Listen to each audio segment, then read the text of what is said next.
Hello friends, and welcome to another Pauper League. Today we're going to be returning to one of my personal favorite decks. It's the deck that got me back into playing Magic with some new additions from all the new cards that have been printed and some changes too. We're playing Mono Black Control. Or mostly Black Control. You can see we have a couple of colored cards in the sideboard here. Whether the Storm versus hyper-aggressive decks like Burn. Gorilla Shaman can straight up end games versus Tog decks.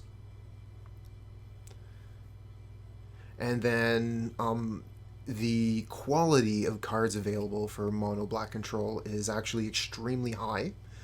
So choosing which cards to have in a list is actually quite difficult. You might notice the absence of Oubliette or Bone Picker or Defile, just to name a few.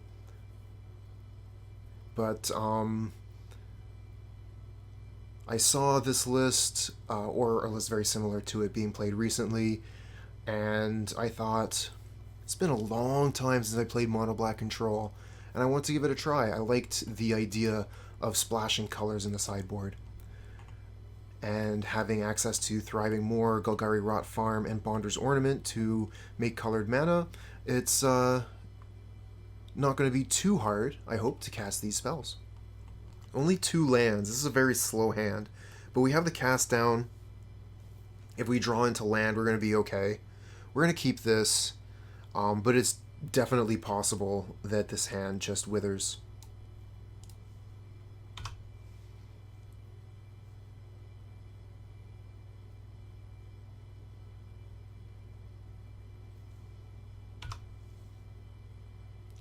Okay.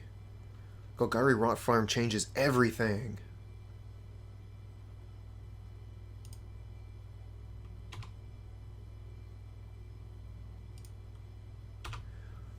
That 1 land means we have now enough mana for almost all of our spells.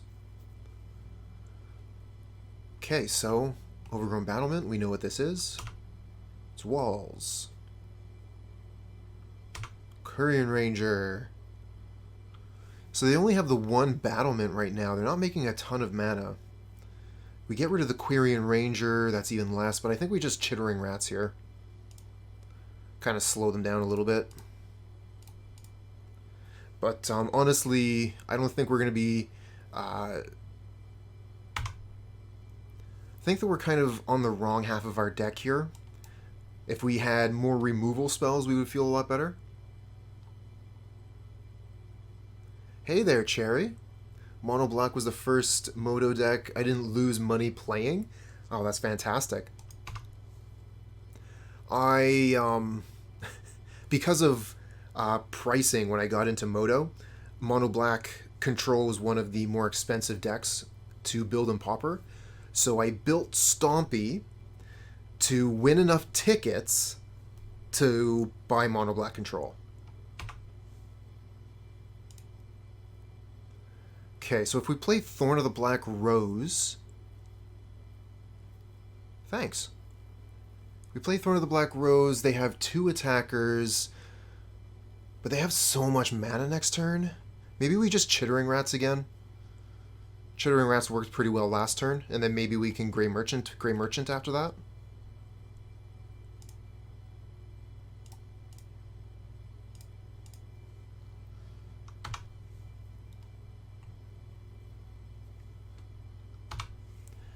They have a pretty easy block here with Overgrown Battlement, so I'm not going to bother with the attack. Oh, those Chittering Rats are brilliant here. Opponent's just doing nothing. Okay, Bojuka Bog. So we can either Thorn here or maybe cast down Witch. I don't mind playing the Witches here. We can start getting rid of these dorks. So let's play cast down on battlements, play Witches, start attacking.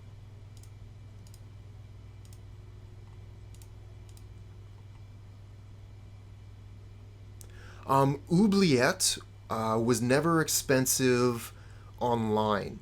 On Moto, it's always been cheap. In paper, it's been super expensive until it was reprinted. It was actually Crypt Rats, believe it or not. Crypt Rats were 10 ticks a piece when I was playing that. Attack then Witch. Hey, Coop. What's up, Blind? Yeah, we're going to play some Witch. Play Bojuka Bog so we can Grey Merchant next turn. And these Chittering Rats slow the opponent down so much.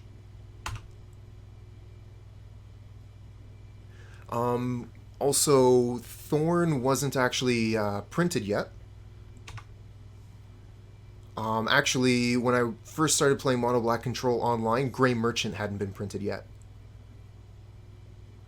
So our the deck looked quite different. It wasn't nearly as good. And, I mean, even now, when the deck is quite a bit better, it still isn't really that good. But it's a lot of fun. I love this deck. I always want to play it.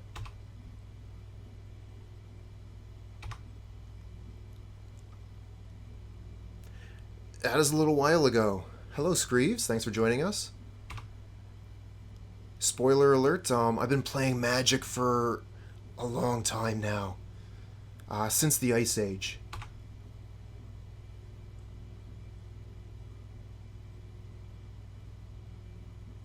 So if opponent blocks with Guardian, we can kill it with Witch. I want to attack with these Chittering Rats before I use the Witch.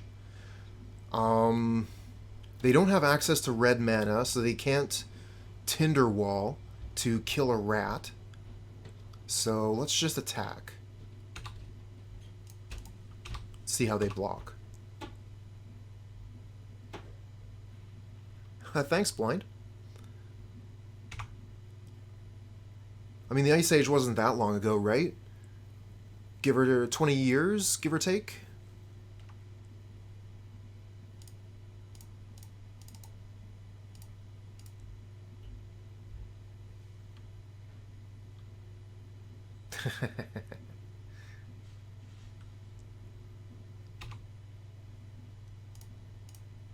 And kill the Quirion Ranger. Okay, opponent, this is your last turn. We really cut their mana down with the Ranger here. And generally, Walls isn't doing the combo thing game one, so we should have this one locked down. And let's see, what do we have in the sideboard here? Actually, not too much. We don't have a lot more removal. We could bring in another copy of Pestilence. The extra Witches might be okay. They do have, like, Quirion Ranger, Llanowar Elves. There are some targets for the Witches.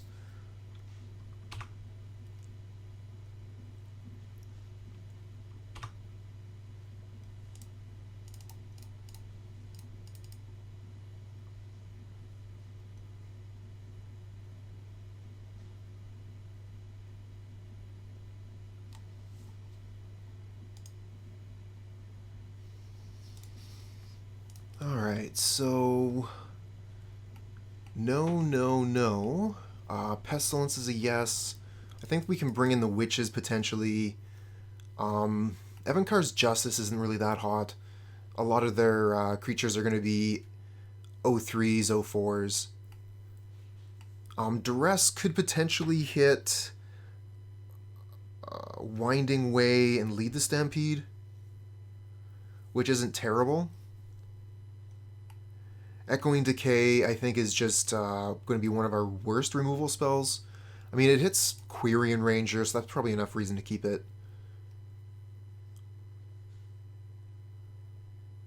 So, we want to keep all of our removal spells in.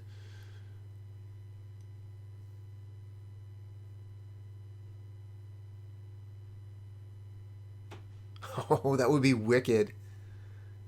Gary, Merchant of Asphodel.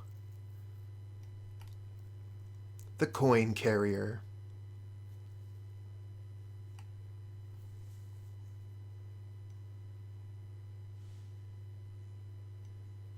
Alright, I think I'm going to make some trims on some of the creatures here. I think I'm going to trim one of the Witches, one of the Thorns, and one of the Ragers.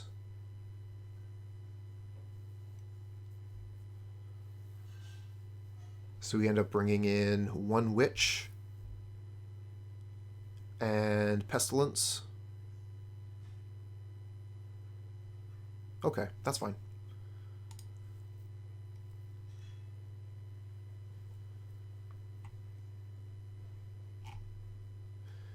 Another 2-land hand.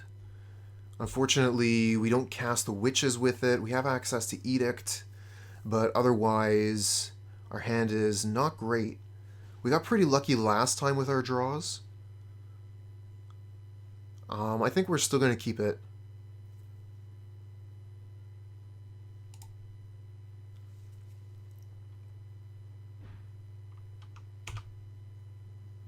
Okay, perfect. We got Witches turn 2 now. That's fantastic. Get rid of the Phyrexian Rager, turn 3.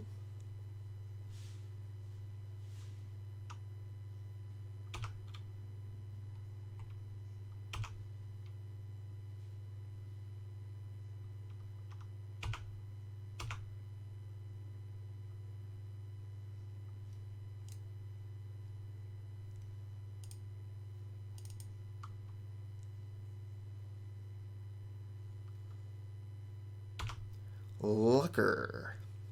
It's better to be lucky than good.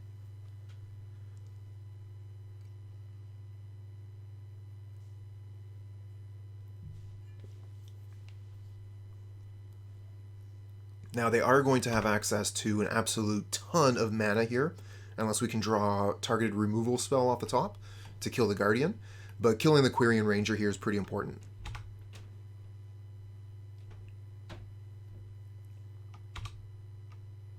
Thriving Moor. Okay. So we can play that next turn. So we can Grey Merchant on turn 5. We'll probably just play the Swamp this turn. We don't really need to be worrying about Radiant Fountain. So I think we just Chittering Rats, kill the Phyrexian Rager. Yeah, I think the Edict actually could be pretty good here. Really cuts down on their mana after we kill the Phyrexian Rager.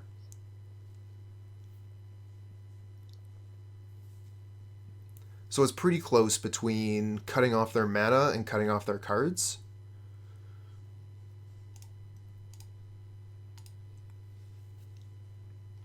We'll get rid of one of these Tinderwalls. And then we can play the Thriving Moor.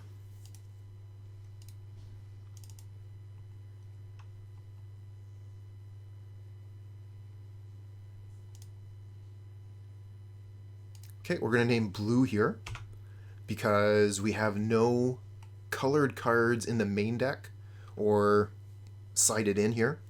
So it doesn't matter what color we name.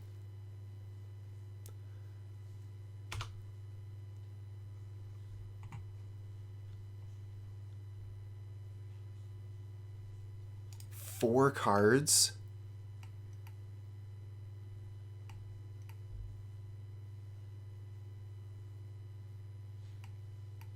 Wow.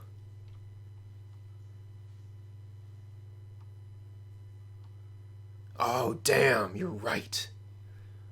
Why wasn't I playing towards the Chain Lightning? Ah, the fool.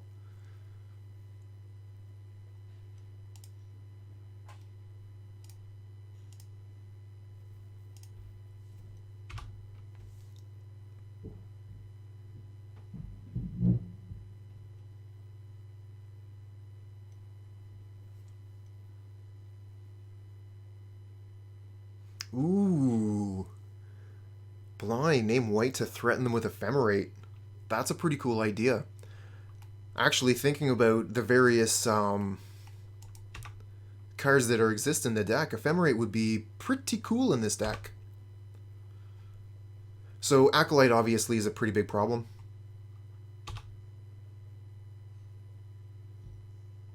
And they even have access to white mana. So we're not going to be able to target anything.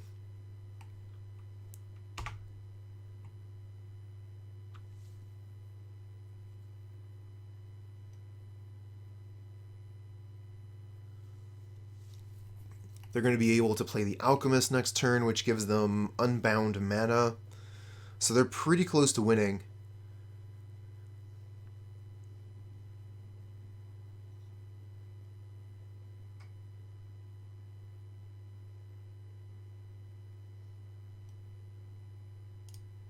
think we're going to go with Chittering Rats here.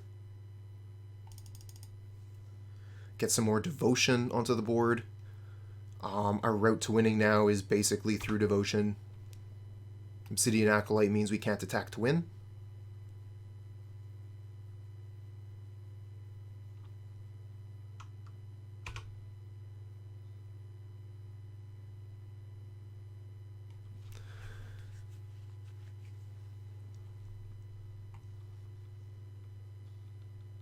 Kind of wondering if I should target the Quirion Rangers right now with the Witches to make them return a forest.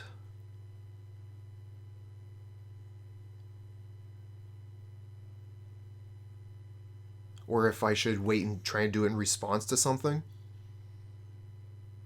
Should probably try and respond to something.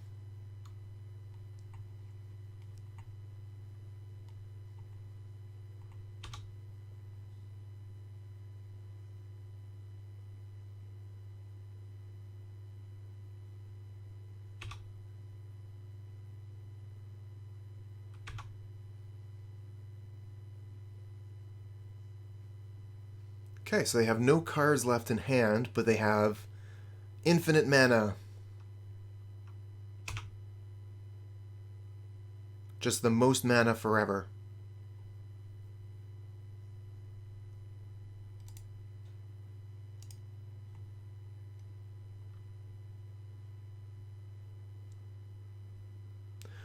Yes. Yes, blind, absolutely. Keep on getting that devotion turned up. Also, I should have used the Witches last turn to target them.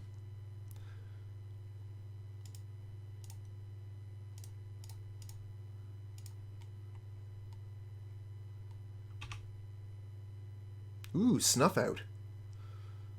I think it's just too late. Pestilence would be pretty good.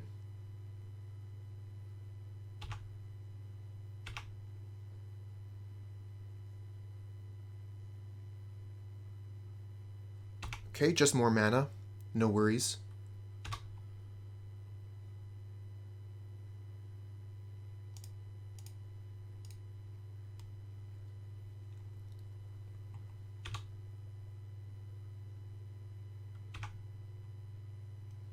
And a Thorn. So yeah, they could take the Monarch from us in a snap, so we don't want to be putting Thorn down. I guess we're just going to Grey Merchant here. We could Chainer's Edict, but they just like sacrifice Sentinel.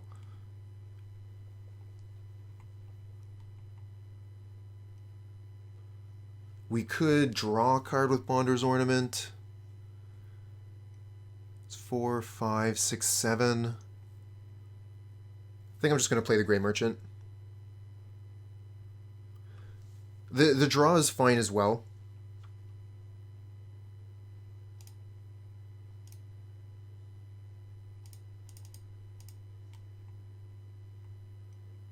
Knight's Whisper. Draw some more. Just keep drawing cards. Find that Pestilence. There it is.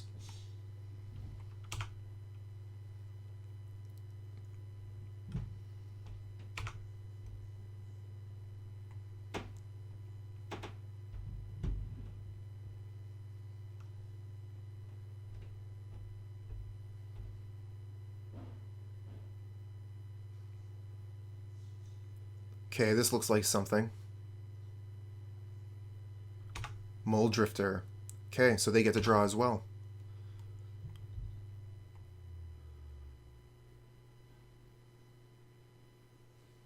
Winding Way. Oh, they found the Grizzly, so that's GG.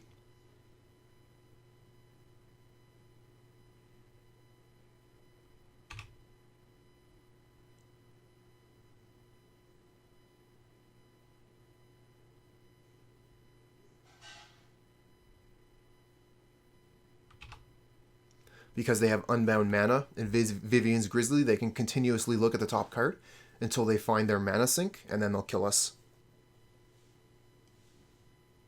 I don't think it's possible for them to fizzle with the Grizzly.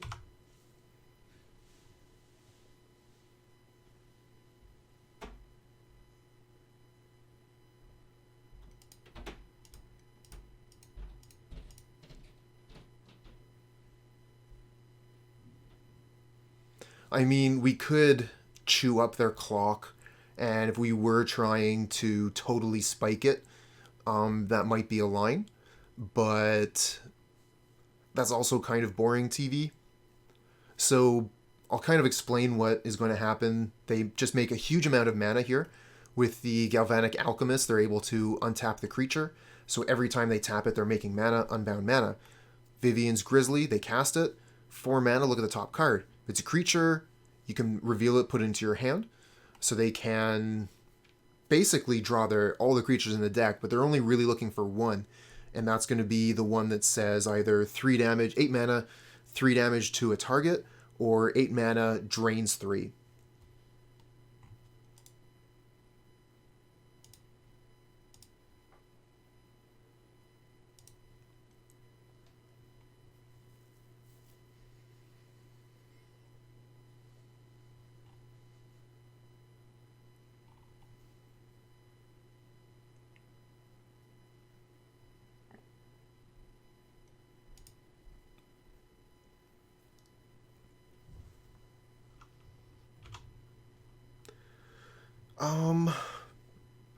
Very land heavy, but we have removal, we have draw.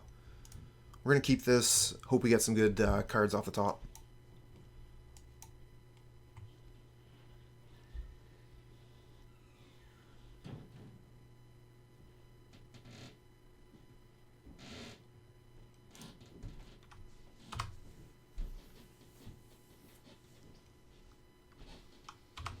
Okay, no play from the opponent turn 1, and we draw Pestilence immediately.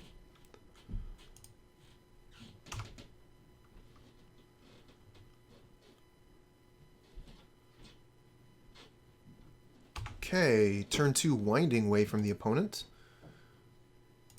Winding Way, draw 3. That's pretty good for 2 mana.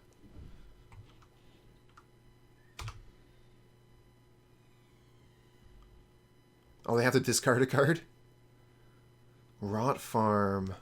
Well, I think I want to play the Bonder's Ornament, so I'll play the Radiant Fountain so we can return it with the Rot Farm.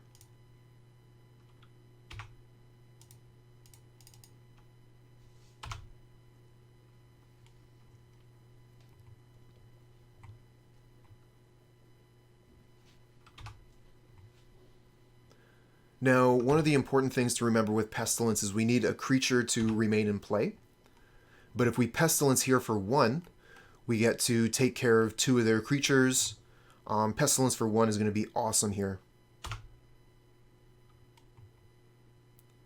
So we have 4 mana, we just need 1 more, this swamp. Gross. It's it's pretty good.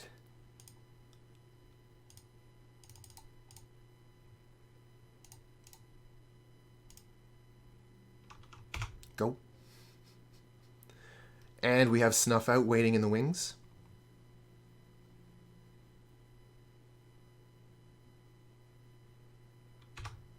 Okay, lead the Stampede. So let's see here. We saw these 2. We know they still have... Wow!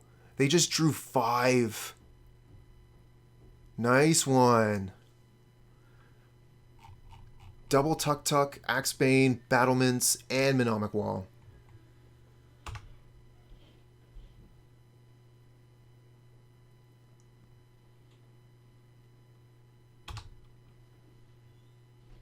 But they have to discard 2.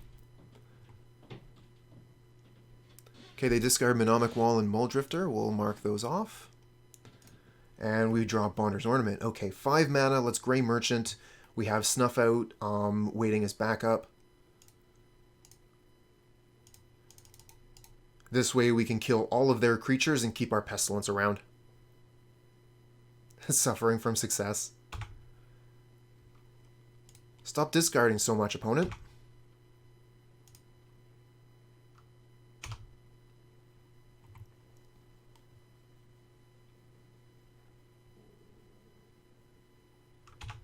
Maybe if he didn't draw so many cards.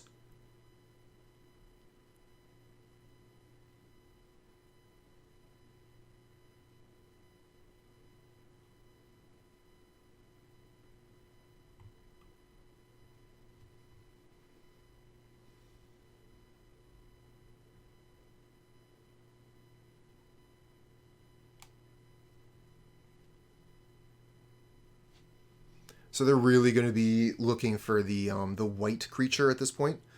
It might have actually been a good idea to snuff out the caretaker so they wouldn't have had access to white mana this turn.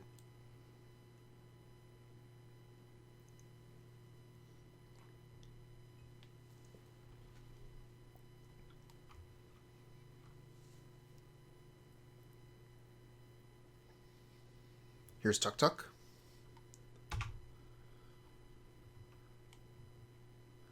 Overgrown Battlements. Yeah, this is all fine. We'll let them play the Battlements. They'll play the Guardian. That plays into our Pestilence. We can snuff out the Battlements. This is fine. No, we'll let them play out their hand right into us.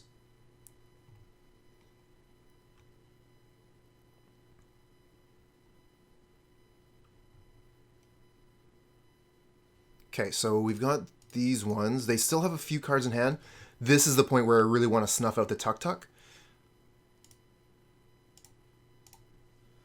I got an extra wall out of the deal, out of their hand, and it's going to be basically free to kill it.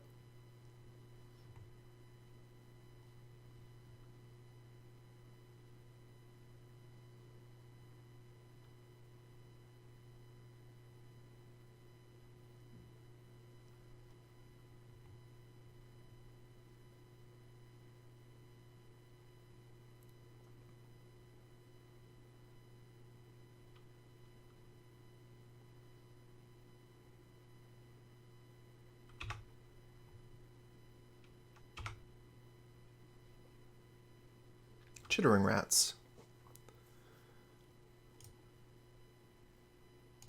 So I think what we do, we cast down the Overgrown Battlements. Lol, what?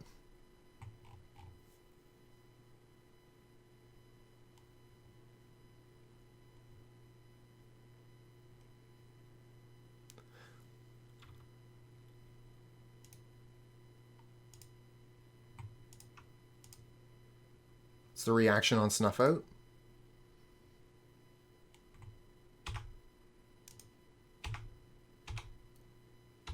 Was my play that strange?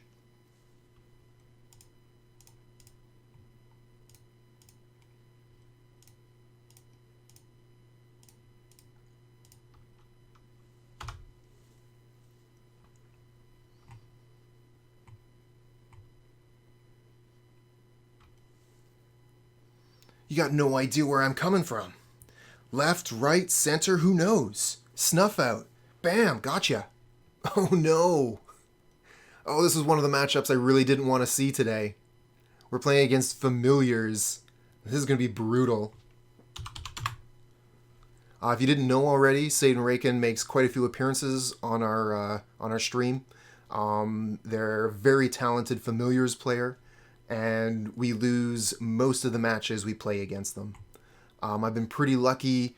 The last few times I played against Satan, I've been playing the Gruel Cascade list, which has been incredible. But playing Mono Black Control, it's not going to go too well, I don't think. Got second in a Pauper PTQ. I mean, that's awesome that there was a Pauper PTQ. That's wicked.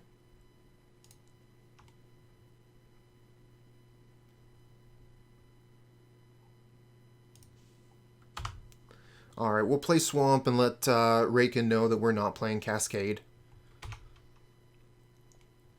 We're not playing anything with this hand. It's just a big nothing.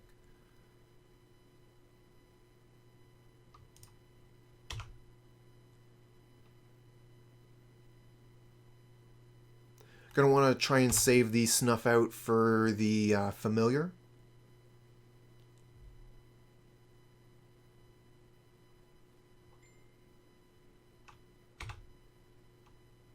Yeah, God Pharaoh's faithful, whatever.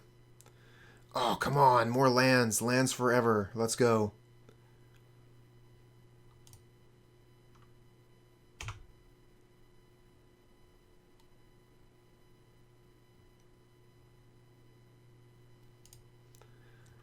Imagine Seiden Raken not playing familiars. That's pretty tough to do. Handsome. What's up, bud?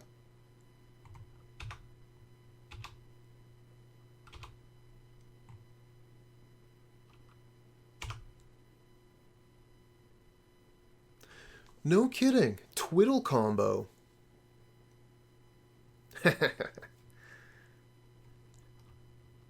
Handsome not a fan of the familiars? I'm not a fan this time either. I was pretty happy last time we saw them, but today? Nuh-uh. Not happy at all. We just got... Oh man, this hand is so garbage.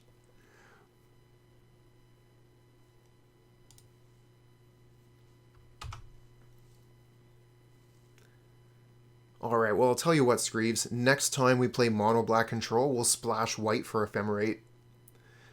But if you want to see some Ephemerate action, I think that you're going to see it this match. Opponent's going to Ephemerate Seagate Oracle. They're going to Ephemerate Mole Drifter. They're going to Ephemerate the Archaeomancer. It's going to be brilliant.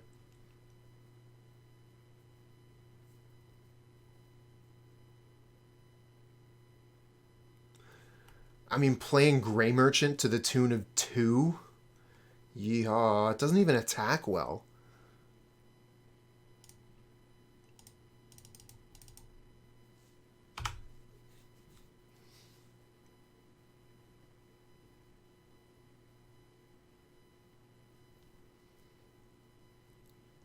Okay, there's the familiar.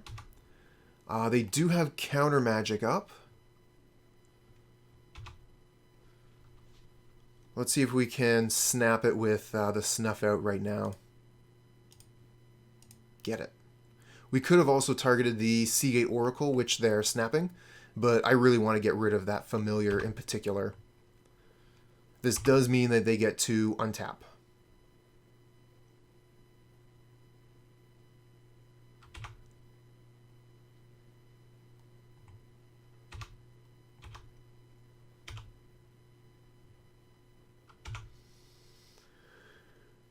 Okay, Witches, not bad. We'll attack here. If they block with anything, we can use Echoing Decay to kill it.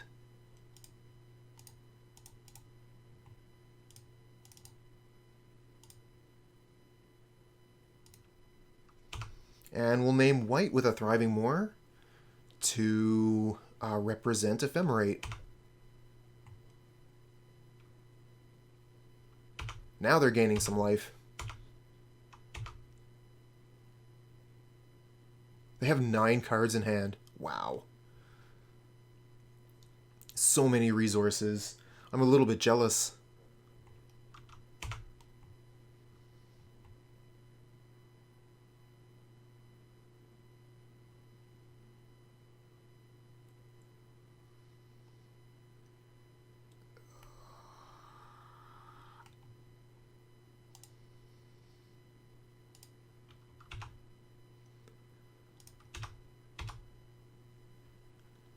The attack here is pretty free. They choose to block. We don't have any kind of response. More lands, please. Deck. Need more lands. Give me some of those rot farms off the top, please, deck. Ooh, black mana. I like it.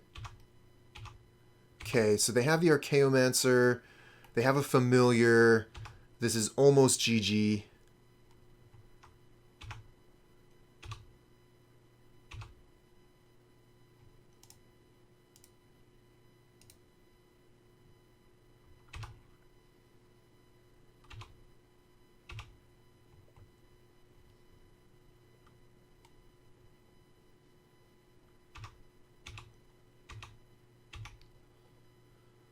We're going to mill them.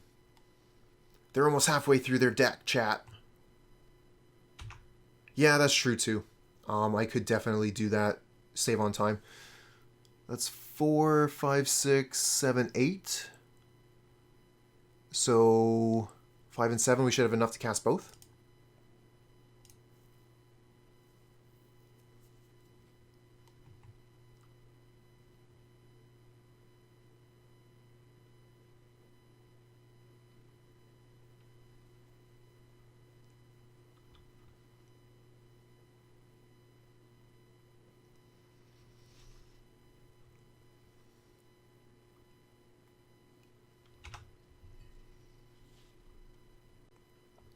Gonna go for the cheeky attack here.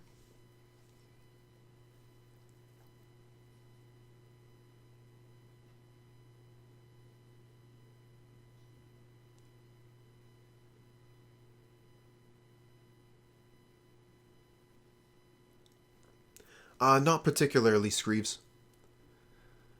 There's a couple of very slight reasons why you might want to do it.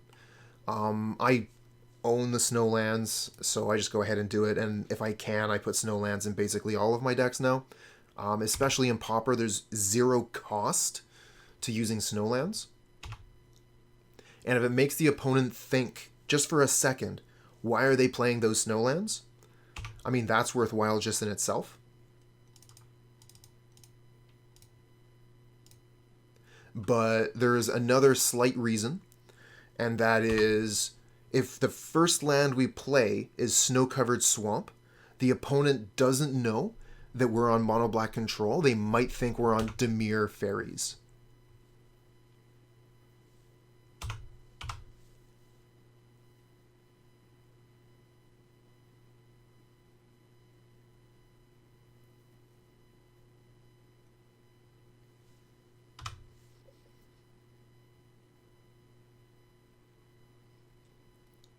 So yeah, basically, I play Snowlands for mind games.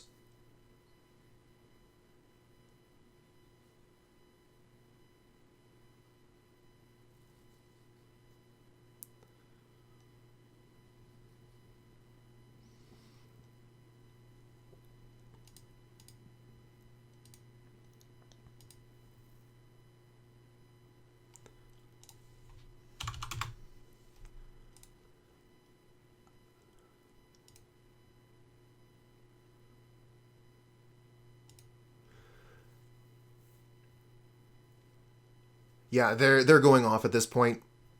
They have a ton of cards in hand. They have Double Familiar, Archaeomancer, and also God Pharaoh's Faithful. If they don't win this turn, they're going to gain infinite life. I'm not into wasting the opponent's time.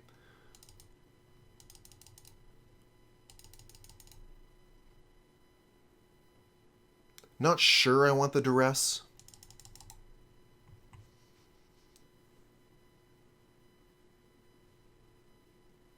Echoing Decay is fine. It hits Muldrifter and it hits Archaeomancer, so we'll keep it in.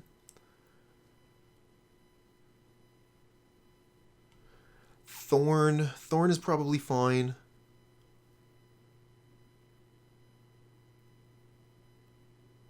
I thought that you already made a 1-Tix Commander deck, Handsome. You're going to make another one?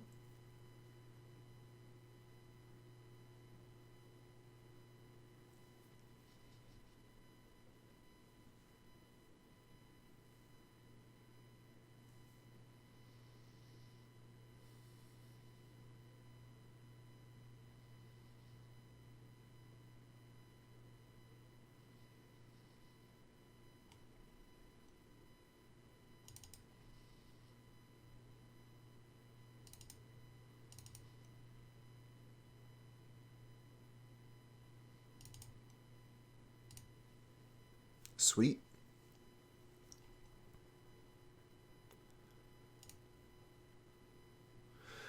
This hand is a little bit better than the last one. It does still have a huge amount of lands, but we have cards that we can play and cards that really affect the board. So I'm much more satisfied keeping this flooded hand as opposed to last game's flooded hand. If we resolve a Pestilence, we might actually be able to do something this game.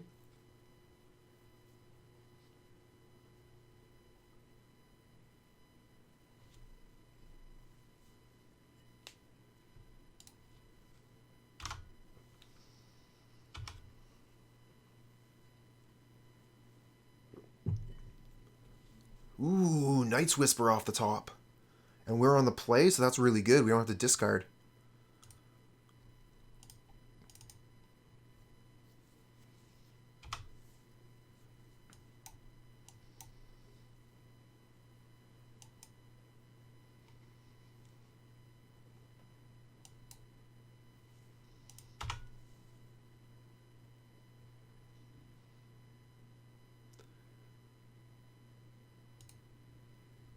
Is that your commander deck? Take a look at that later. Alright, so we have 3 mana this turn.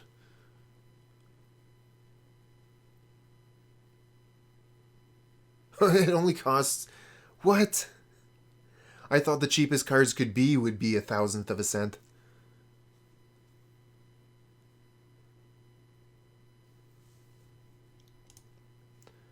So I guess the question here is, do we Bonder's Ornament or Phyrexian Rager here? I'm into Bonder's Ornament to get the extra mana. We've already got a pretty good hand here. We've got more land to play. I don't think we need to draw a card yet.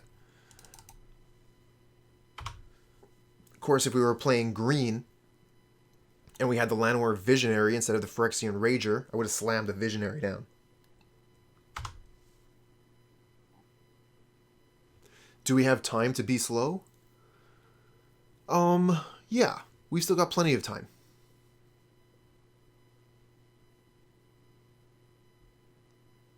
The game is going to be more about killing all of the opponent's creatures than about anything else. We don't have a clock with this deck. This might be a really good time for Thorn.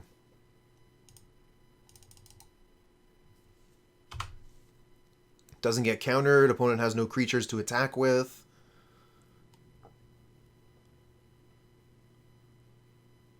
Yeah, sure. Snap it up.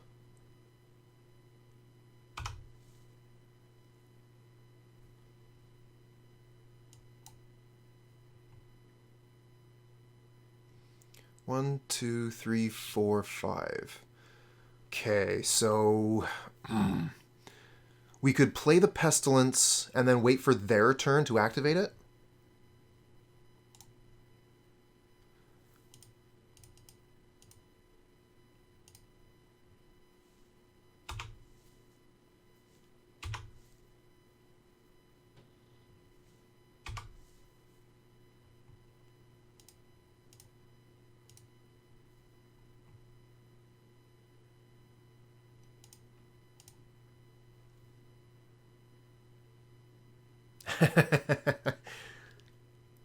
That's funny, Handsome, because it's happened before.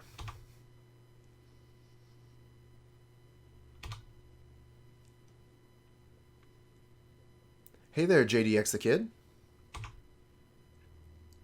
Welcome, welcome.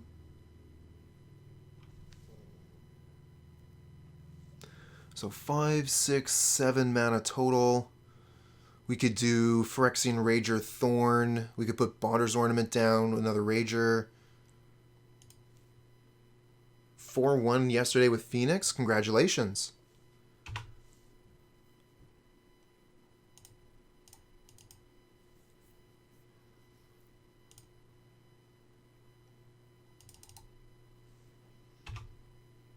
Ooh, Duress. Don't mind if I do.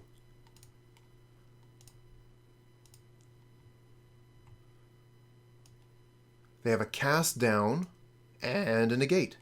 Probably just take the negate here so they can't negate our second Pestilence.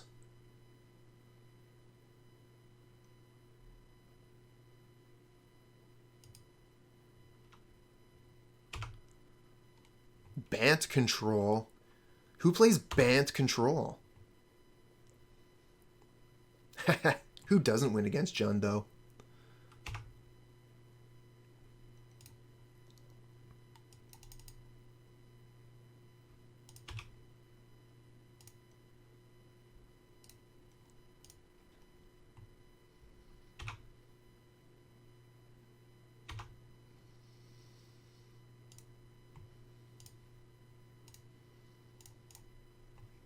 5, 6, 7 mana left.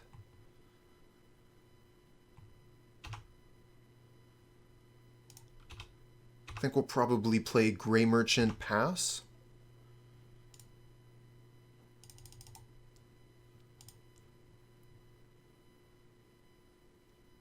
Oh, okay. Yeah, that's fair enough.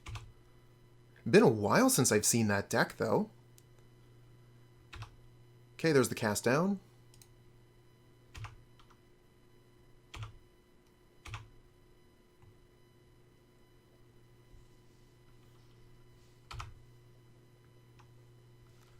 Got my finger over the 5 in case I want to stop my skip here. I actually have a cast down in hand, but I want to kind of try and preserve clock here. I'm about 2 minutes behind the opponent.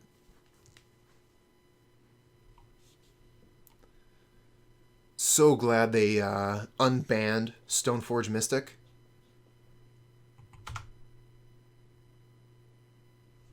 Let's go ahead and cast that down now. Get it off the board.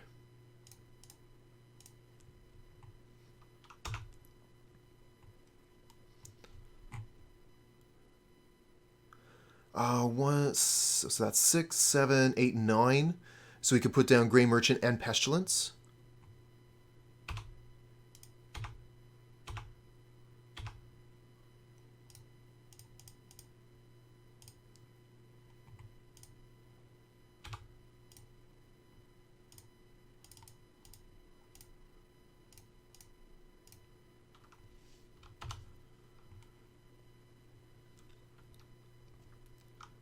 Let's go mono black control.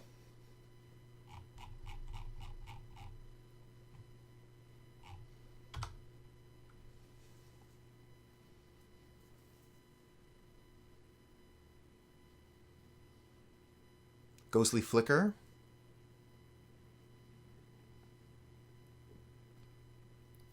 We just have lethal with Pestilence here.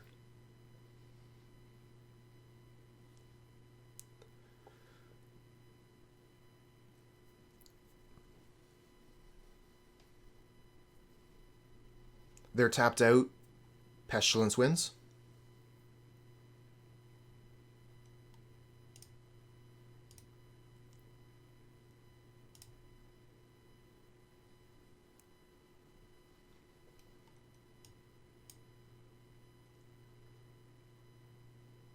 Red version of Pestilence?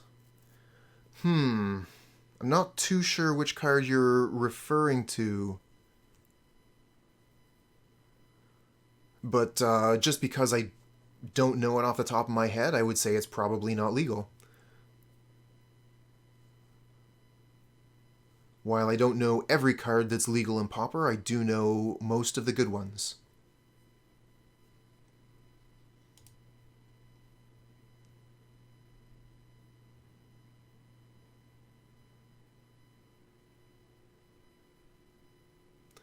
One land hand, must mull. No kidding. Never heard of it. And if it was legal, I'm sure that I would have heard of it.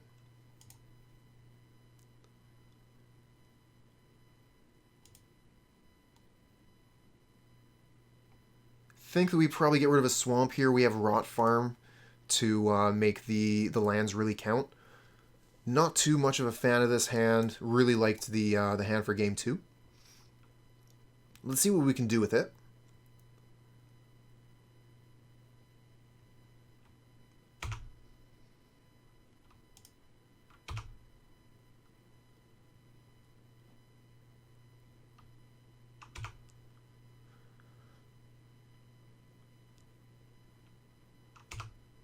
I think it's kind of a fun game to play, JDX.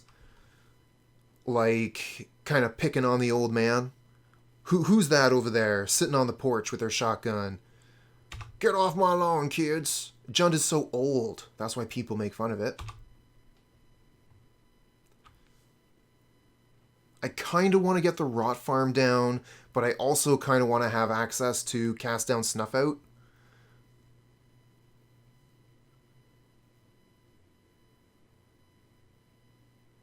Maybe we just, let's see here. So yeah, we just replace these two cards we'll just let them have access to this turn coming. They're not going to be able to do anything too egregious. Like, we're not going to let them ephemerate a Muldrifter next turn. They're only going to have access to 3 mana.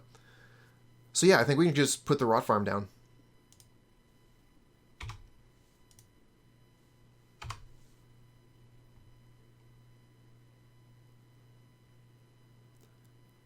Cool. Thanks for the magic lesson, bud. Yeah, never heard of that card. Pyrohemia. Very cool. Kind of want to play the Ornament here. Phyrexian Rager is also pretty good. I think I'm actually going to Rage this turn.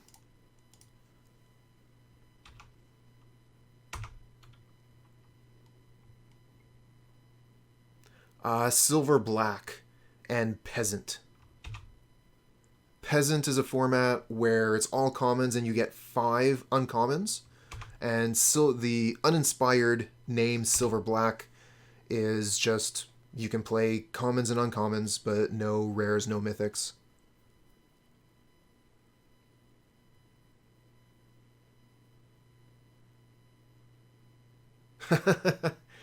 You hate the hand disruption, but you want to play Jund? That's quite the bit of tension right there.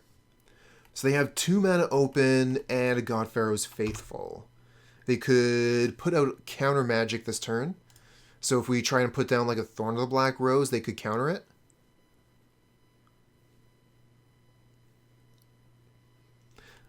They probably can't... They don't generally play counterspell. It's more like prohibit.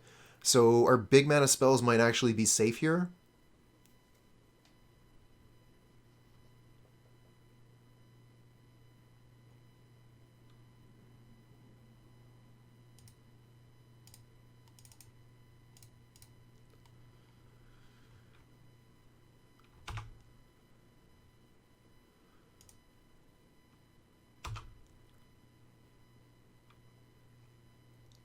That's happened with Jund a couple of times, Handsome.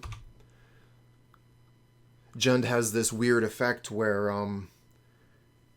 it's good, it's bad, it's good, it's bad. Is it good? Is it bad? Who knows?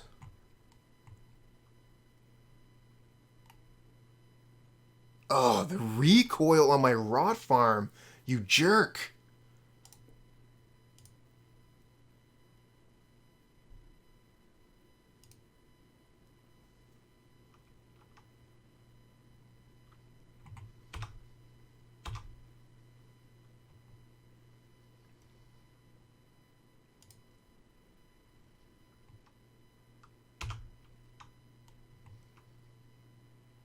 Chittering Rats, though.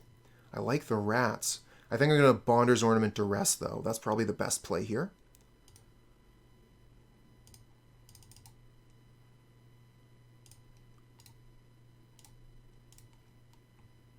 Get rid of that Flicker.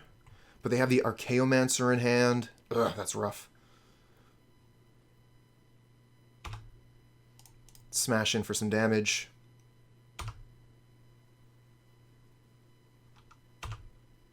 And draw a card. Pestilence, nice.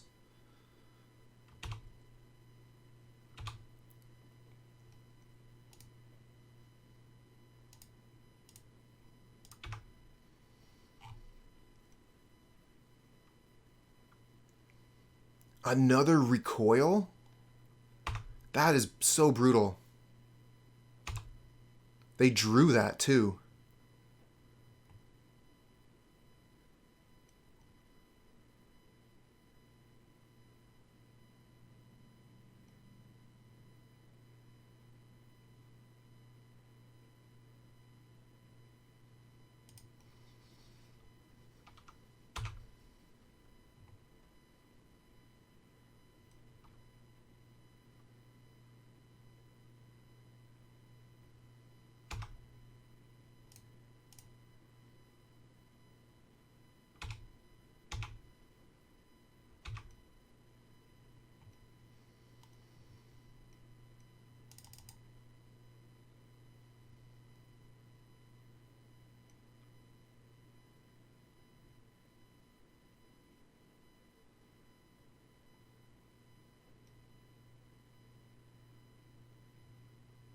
Alright, gonna go with the Bonder's Ornament again.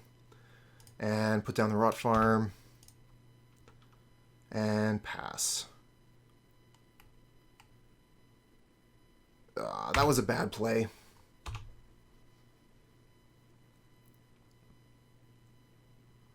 Now they get to steal the Monarch from me.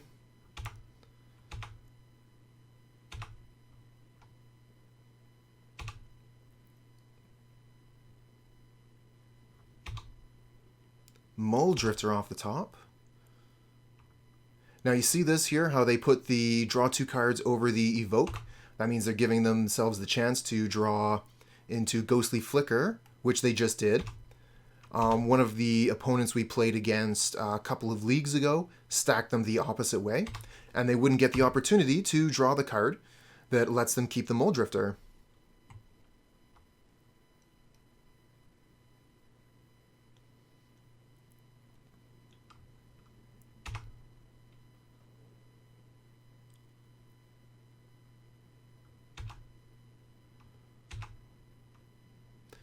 Okay, 1, 2, 3, 4, 5, 6.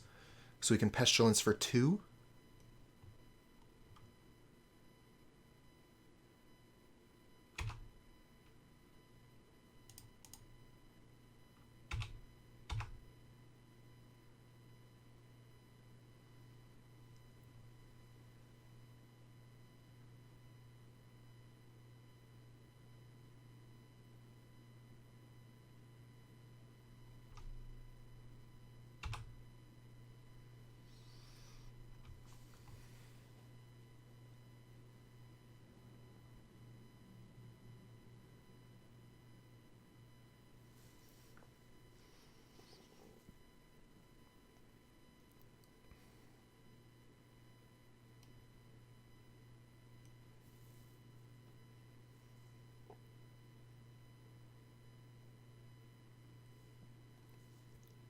Ugh.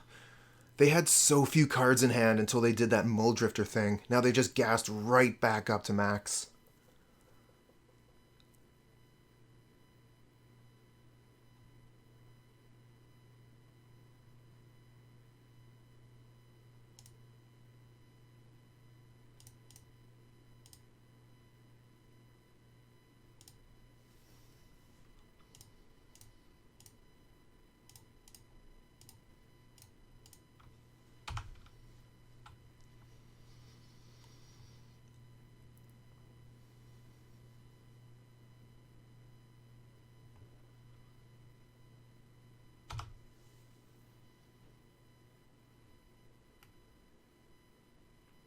The recoil have been an interesting addition to this deck, and I bet that it's for the Cascade decks, so that you can recoil the forest that the auras are attached to. It kills all of the enchantments, the auras, and then slows the opponent down so much. Yeah, the recoil is probably for the Cascade decks.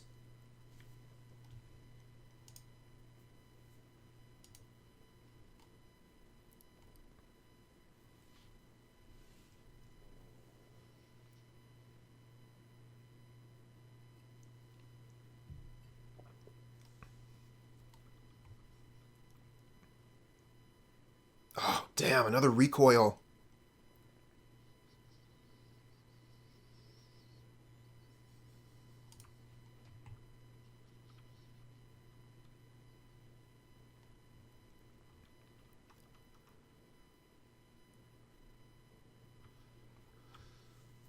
So that's 5, 6, 7. I can Pestilence. Oh man, I really needed one more mana. I needed to draw an untapped Swamp here. Then I could have Pestilence for 2, Echoing Decay the Godpharaoh's Faithful.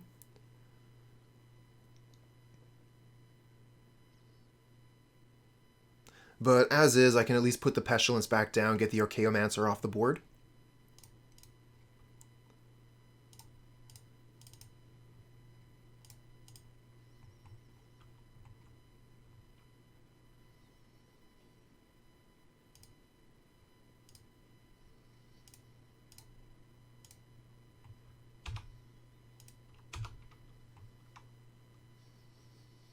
Okay, got their whole board off the board.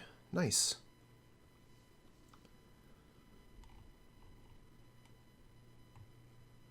But they have 8 cards in hand and a ton of mana, so they're going to just be able to reload here, and Sunscape Familiar is an amazing way to start that off.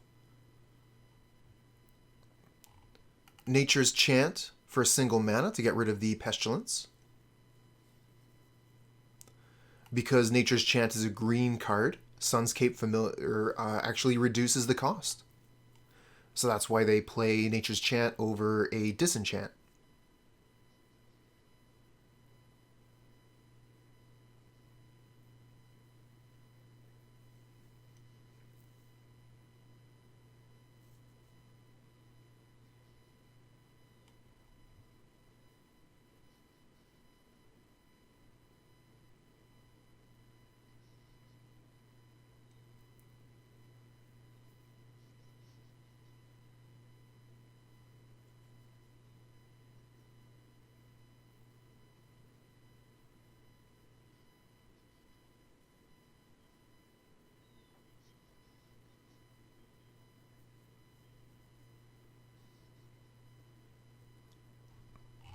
Oh, they target recoil? Of course. What a pain.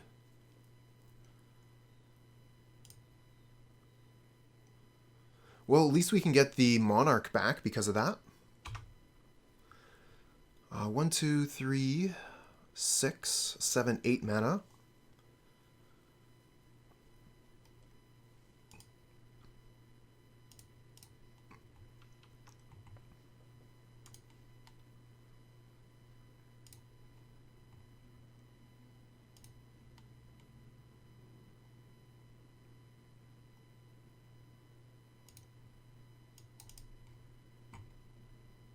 Would love to Chainer's Edict that Sunscape Familiar right now, but then I don't get to take the Monarch back.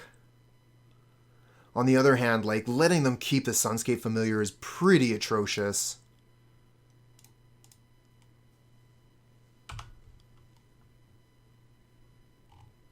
It just gives them so much mana, effectively, Sunscape Familiar does. Oh, they have another one. No problem, we just play another one. Oh, and they snap the Muldrifter, untap their manas, play it again.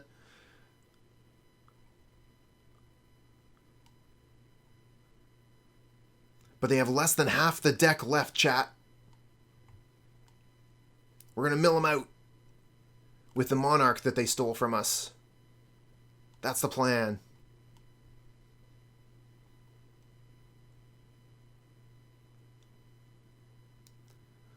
What's up, JDX?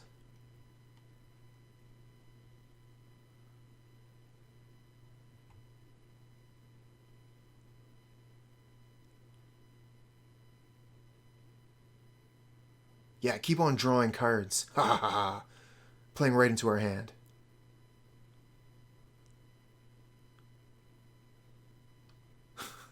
I don't think I need to accept anything.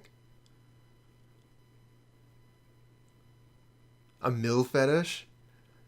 Do I have to start playing mill in Modern? That is just so not me.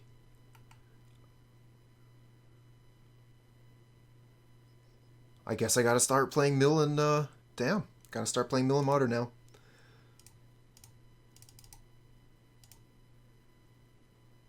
Deck needs a millstone. Every deck needs a millstone.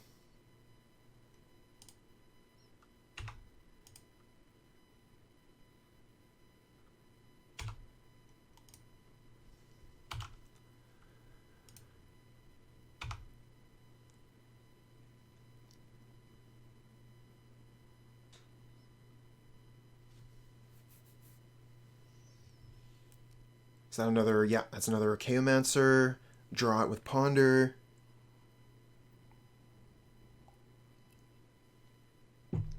Get the whole thing going all over again. Opponent only got 16 cards left in the deck, though. So we're going to play this one out.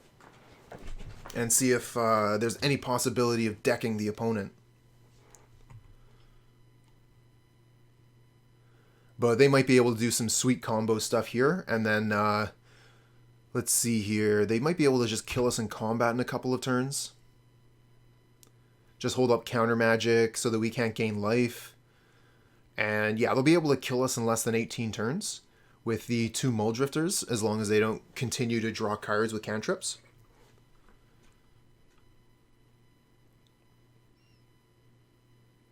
Snapping the Grey Merchant here. I mean, why not? They've got 8 cards in hand, better than discarding. Okay, they're going to flicker the Archaeomancer and the Mortuary Mire. So that's actually going to put a card back on top of the library. No, stop putting things back on top of the library. I wanted to mill you. That's right, draw cards. That's what I'm talking about.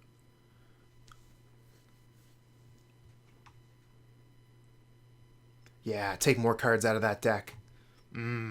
14 cards? That's not enough. Let's go to 13. Okay, now we're talking. Go ahead and put a Bonder's Ornament on your side of the field too, so we can make you draw cards with ours. That would be ideal.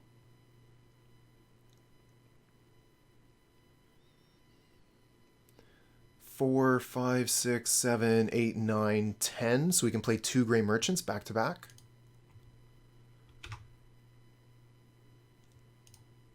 This is way too hot for Twitch, you're right.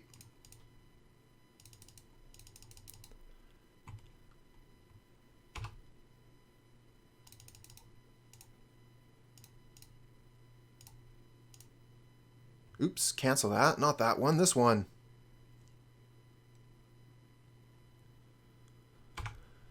Yeah, gain that life.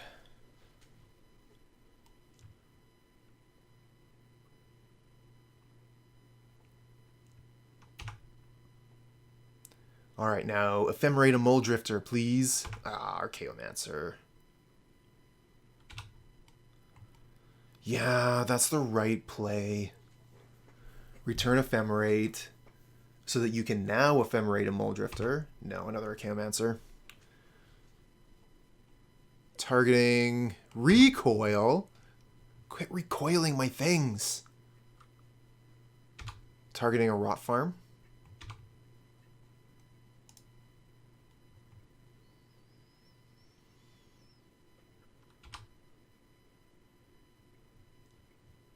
Targeting Recoil again. So they're just going to recoil forever here.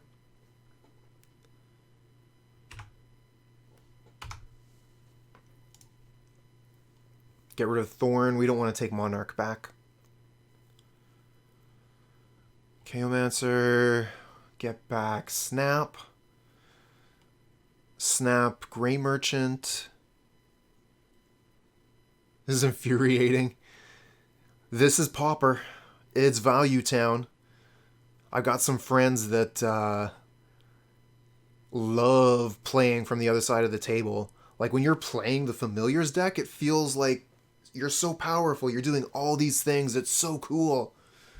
When you're sitting on the other side, like you kind of just twiddle your thumbs for a while the opponent does their thing, and you wonder, am I dead? Do I have a chance? I'm probably just dead, right?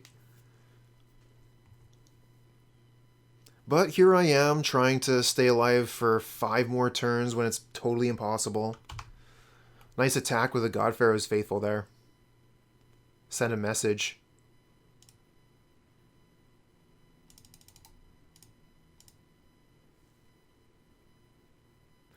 Absolutely. I don't think anyone has more experience with this deck than Raken does.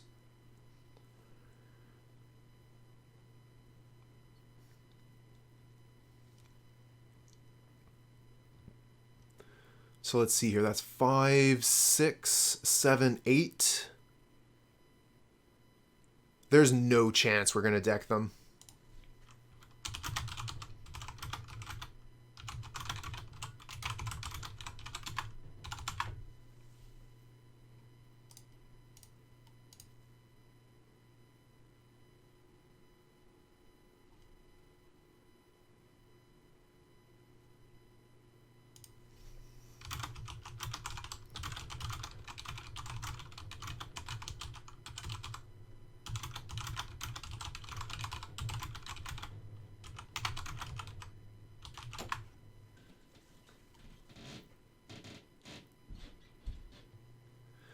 Alright, well, No choice here. Play Swamp Pass. Probably just play Witches next turn. Okay, Forest. Nice. Good, good, good, good, good.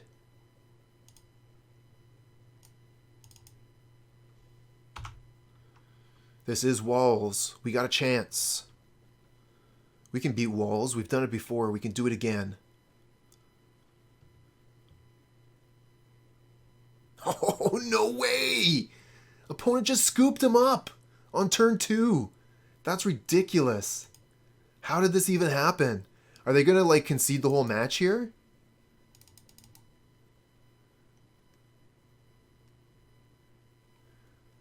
Okay, I think we did, so yeah, we brought in 1 Witch. And 1 Pestilence. We got to take out 2 cards, so we take out none of the removal. Maybe, what do we take out? I think we probably take out Rager and either Rats. Take out Rager and maybe Thorn.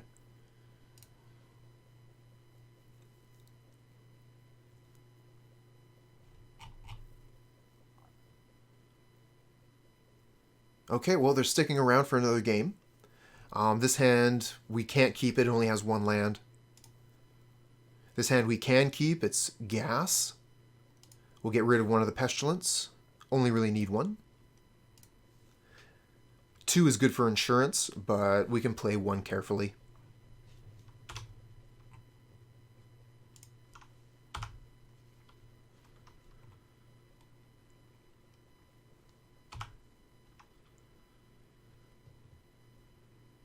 Phyrexian Rager, yep. Let's play Witch.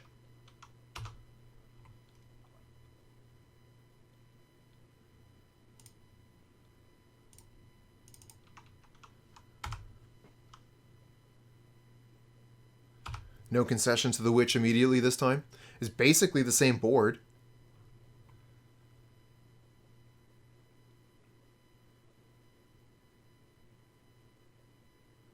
Ooh.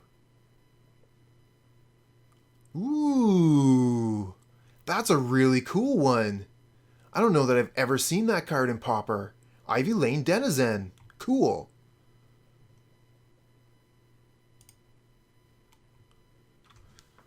So let's see here. We could Echoing Decay these things. We could Echoing Decay the Denizen and then punch it with the Witch so that they don't get out of control.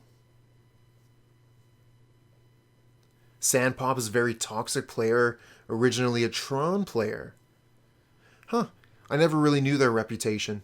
I mean, anyone who plays Tron has got to have something wrong with them, right? I kid.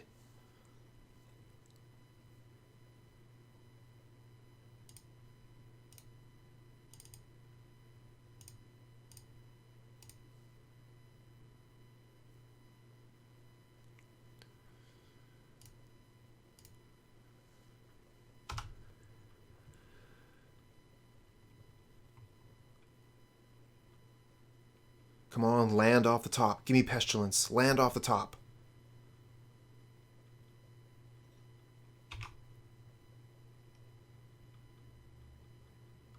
Huntmaster, that's fine. You know, I really thought you were Elves. Sorry, I really thought you were Walls, but you're actually Elves. You didn't give me that information last game. I kind of made an assumption. This is fine. Pestilence will take care of this problem. Just need to draw the land. Nice.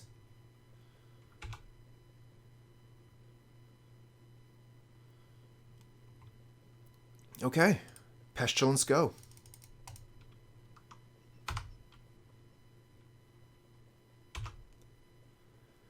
And we're going to be able to do Pestilence for 2 and then Edict the Huntmaster away so we can keep the Pestilence. That's pretty great.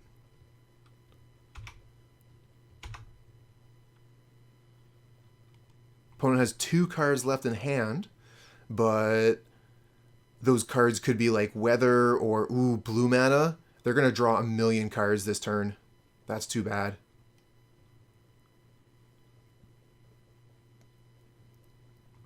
I mean, a million. They're going to draw like what? 1, 2, 3, 4, 5, 6, 7, 8. So they're going to draw 7. Distant Melody, drawing so many cards.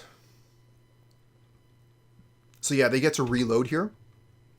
So even though my Pestilence is going to wipe the board, they've got a million cards in hand and they can redeploy. The thing is, I'm going to be keeping my Pestilence on the board this whole time. So it's going to be very difficult for them unless this is a way to remove the Pestilence. If they have some way to get rid of it, they're fine.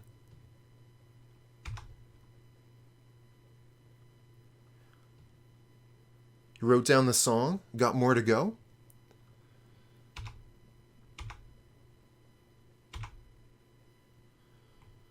Okay, I would have liked another mana, but this is fine.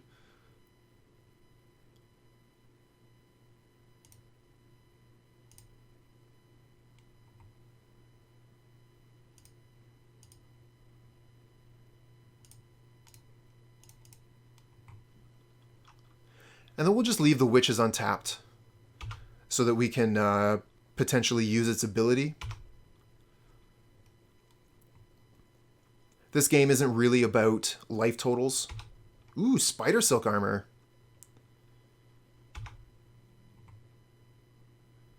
Maybe I should have attacked. Womp womp.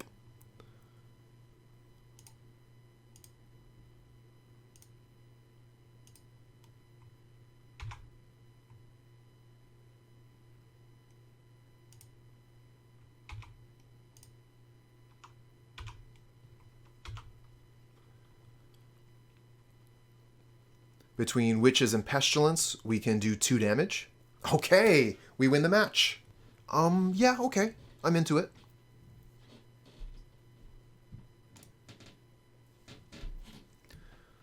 Let's see what they're playing. We might want a Bojuka Bog right away. Thraben Inspector. We do not want a Bojuka Bog right away. Bojuka Bog is going to be useful. I think we're playing against Bully. And if we're playing against Bully, we're going to want Bojuka Bog for later. They've got a bunch of great graveyard cards. Let's see here. There's Faithless Looting. Rally the Peasants. Prismatic Strands. Bully has a bunch of cards to play out of the graveyard.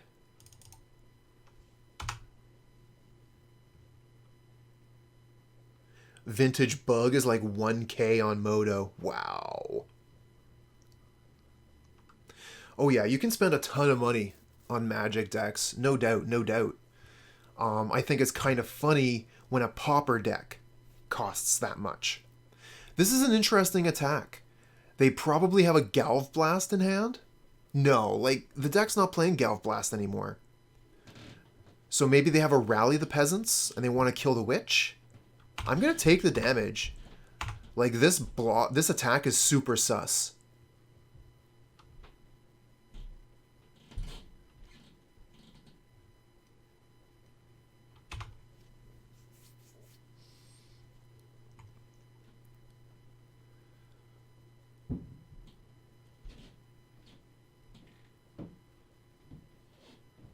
Yeah, only 1 damage.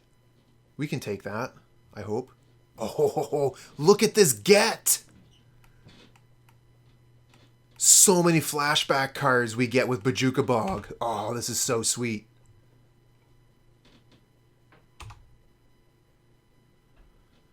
The problem is if we play the Bojuka Bog, we don't get to cast any of our other spells this turn. I think we have to put down a Chittering Rats, let them do their thing in the Bojuka Bog next turn. Like, this is a sweet hit, though.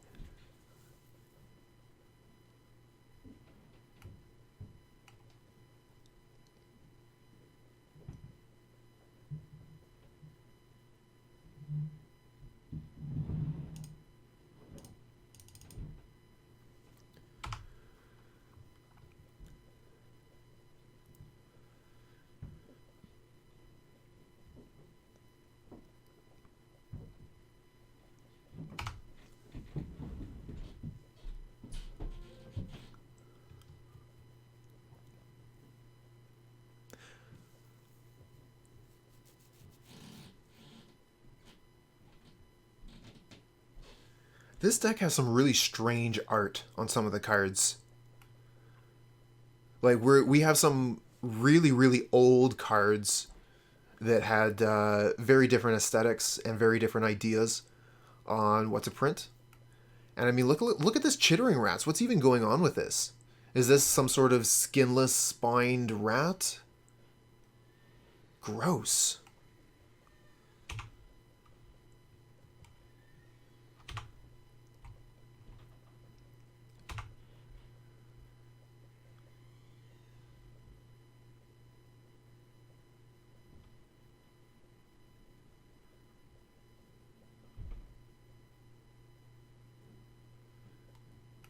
Battle Screech? Don't cast a creature. No Thraben Inspector, please. No Thraben Inspector. Block. We have Cuombajj Witches to do the last point of damage.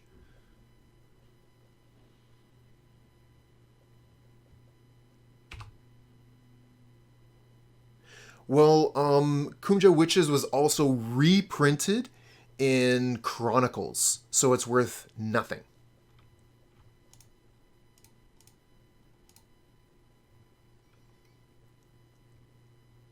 Ooh, I think we're going to get the Seeker of the Way. No, they still have a chance to Prismatic Strands. Too bad. Yeah.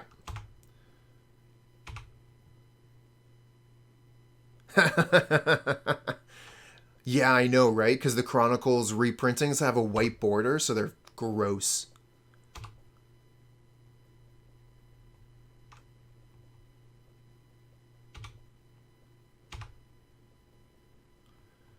Okay, definitely want a Bojuka Bog. Get rid of these double Rally the Peasants Battle Screech. Bye-bye.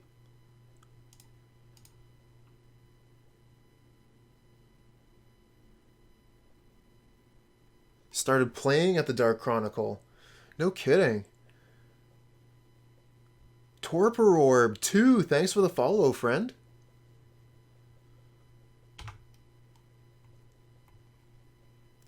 Okay, I'm thinking another Chittering Rats here is in order. Let's keep stifling the opponent's draw step and pass back.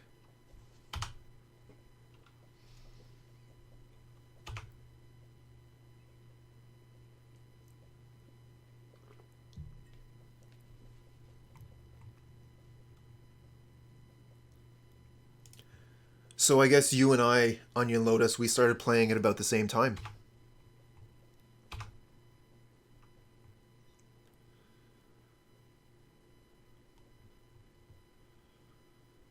Really? You want to trade your Seeker of the Way for my Chittering Rats? Or Witches? I think I take this trade, right? Oh, Jester's Cap. I remember that. I owned one of those cards.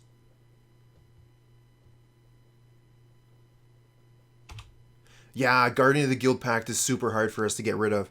It's possible, but very difficult. Okay, so that's 5 mana total. Take 3, add 1, so we can Bonder's Ornament, Phyrexian Rager.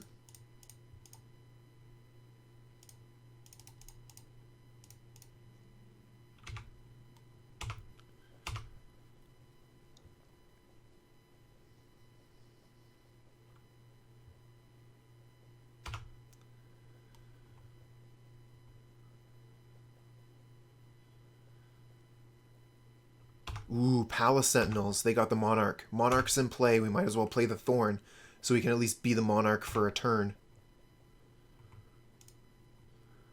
Let's see here. 3, 6, 7.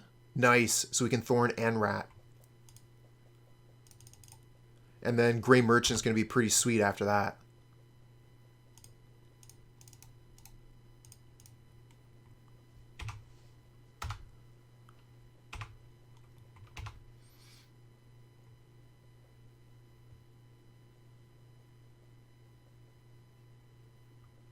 Squadron Hawk. Yep, that's a good one.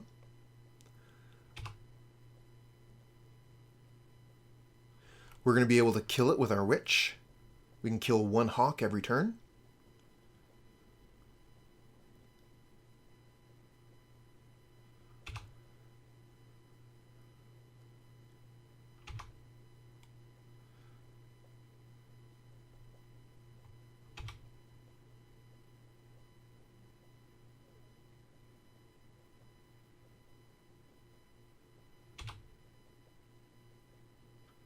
I expect the attack, yep. So we might be able to steal back the Monarch here, depending on what we're willing to do.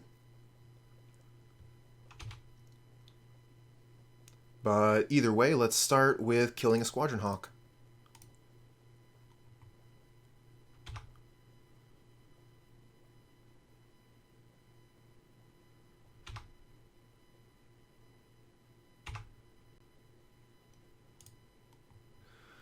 Okay, that's 4, 5, 6, 7, 8. 5 plus 3 is already 8, so yeah, we can Ponder's Ornament Grey Merchant.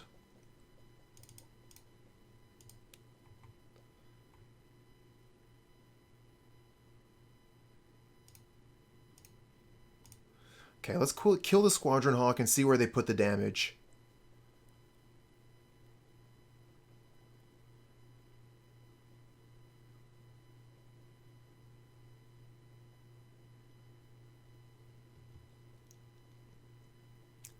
They're putting it at us. Perfect. That's what I expected. Then we'll Grey Merchant and attack all. Ooh. Good one. They had the Prismatic Strands already. I should have been paying more attention to what they had in the graveyard. I'd done the Bojuka Bog thing, but they loaded up the graveyard again.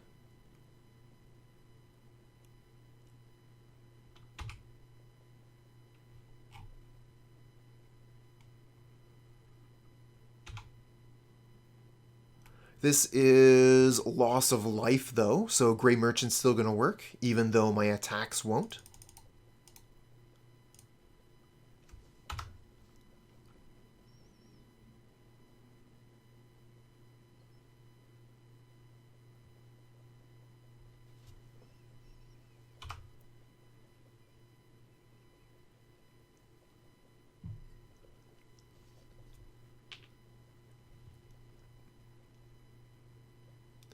No, my witches.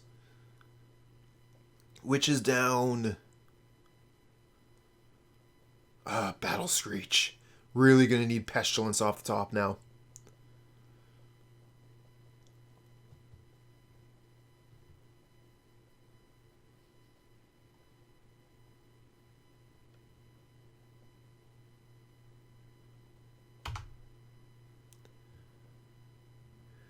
Why is my voice so satisfying?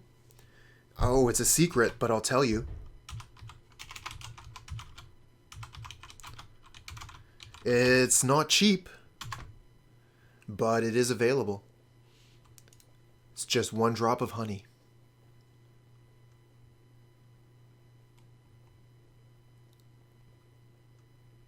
Alright, so they have the Prismatic Strands ready to go. I think we have to attack into this so that they use the Prismatic Strands. Let's go ahead and draw a card first and see what's on top of the deck for us. Golgari Rot Farm. Well, we can return the Bojuka Bog with it, so I'm glad we didn't play the Thriving Moor. And that's actually a reason not to attack here, because we can just get rid of Prismatic Strands next turn.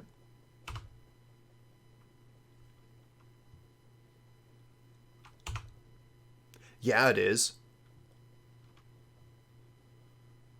Some people say, okay, well, I'll just take Porphyry nodes. And it's the same thing, right?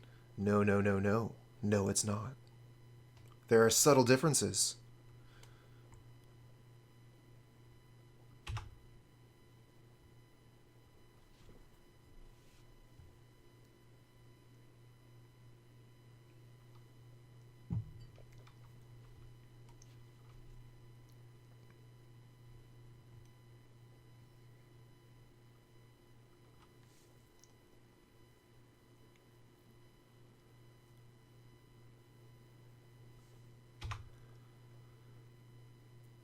Come at me. I'm here. Kill me.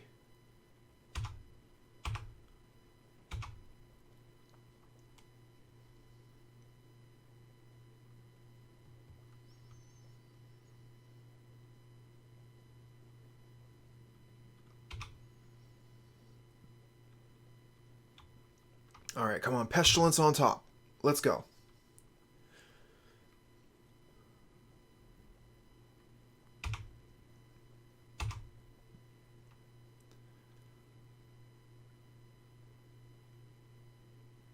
Okay, yeah, that makes sense. Cast that Prismatic Strands right away.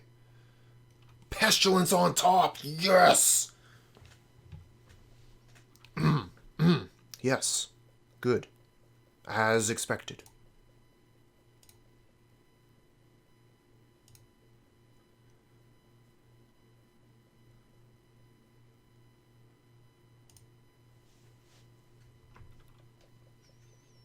I think I actually keep the Bojuka Bog in hand now. I'll just play the Thriving Moor.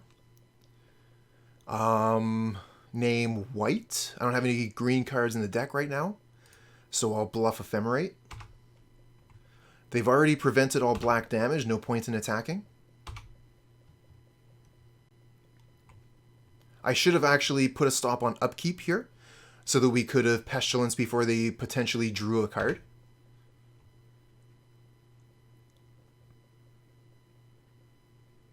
Yeah, all those birds are about to die.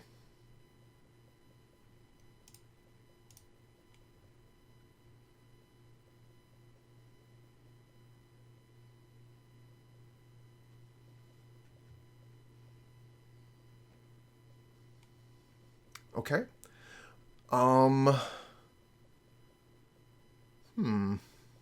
Yeah. Let's do another Pestilence activation in response to Prismatic Strands. This could potentially kill some of my board. But we'll just let this happen and see what happens. Okay, they're going to kill our Gray Merchant in response.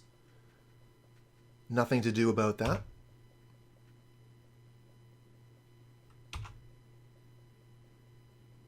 Okay, let's see what they name with Prismatic Strands now.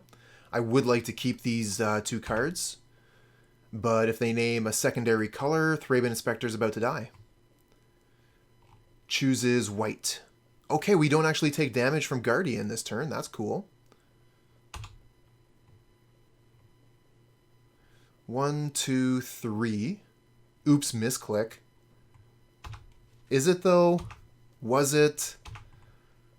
You did take care of a lot of pips on our side, so even if that was a misclick, it's not that bad for you.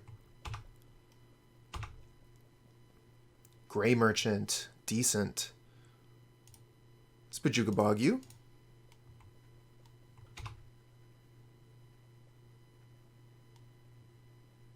Okay, there's the Prismatic Strands, as expected. Naming black. So Pestilence isn't doing anything this turn. Neither is Thorn of the Black Rose, but we can Gray Merchant. 1, 2, 3, 4, 5. And we still have enough mana for Bonder's Ornament. We might want to just pass on that for now.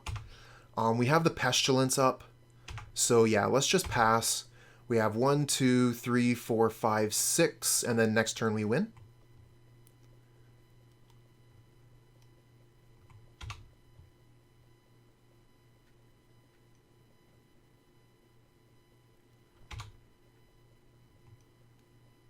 Come on, Guardian.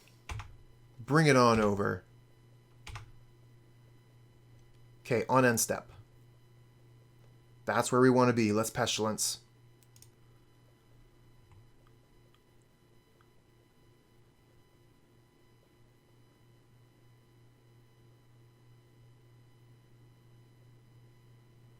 A Braid on the Gray Merchant, sure.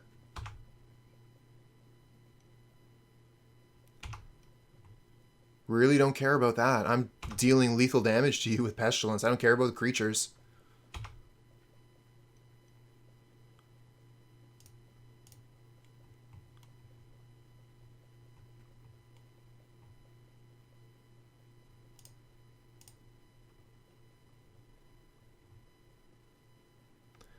Guardian of the Guild Pact will ensure that Pestilence stays on the board, but we're doing this on end step, and Pestilence looks for creatures at the beginning of the end step. So even if they didn't have a Guardian of the Guild Pact, we would still kill them here.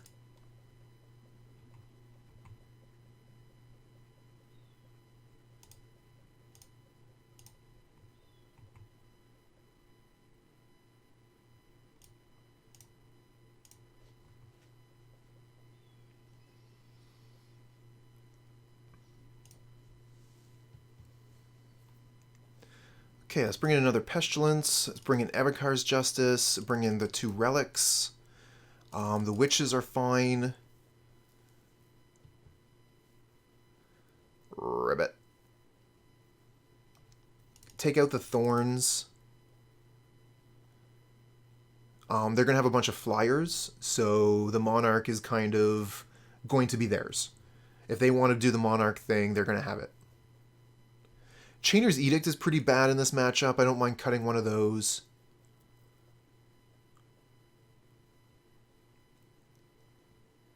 I really like Echoing Decay, though. Echoing Decay is gas.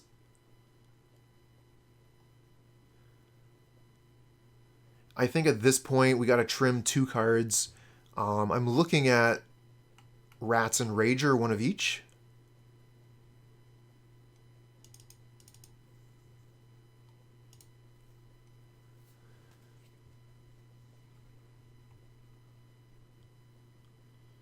Ooh, our time is almost exactly the same, too.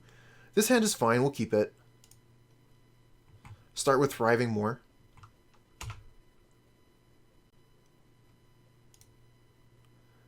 Go white. We don't actually have any white cards, but as one of our viewers was saying before, why not bluff Ephemerate? Yeah, we'll kill that. Absolutely we will. Chainer's Edict you.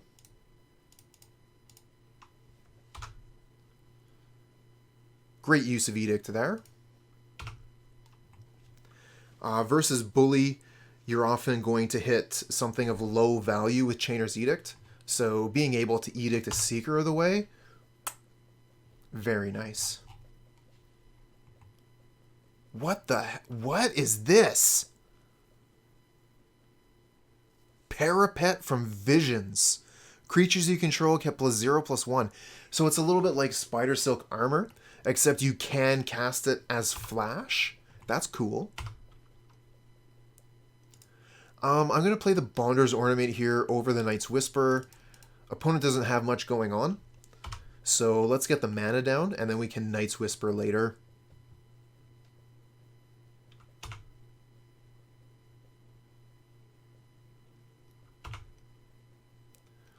Ooh, look at that beefy 1/3. So much defense.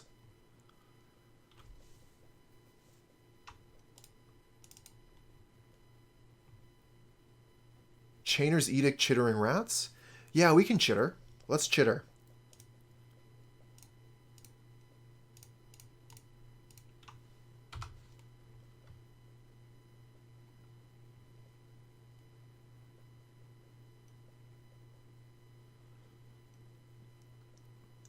Crack the Clue makes sense.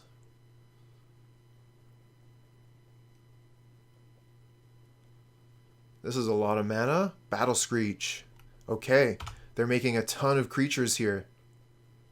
This is a problem. We don't have any sweepers.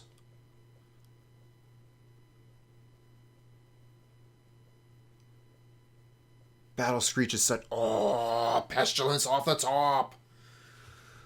3, 4, 5 mana. Because of Parapet, Pestilence isn't going to go off. Maybe we wait a turn on the Pestilence. Play the Grey Merchant. I like that. Yeah. Play the Grey Merchant, Golgari Rot Farm, and then set up Pestilence for next turn. Yeah. We don't want to expose the Pestilence to a disenchant, and then they get to keep their birds. When we play Pestilence, we want to kill birds.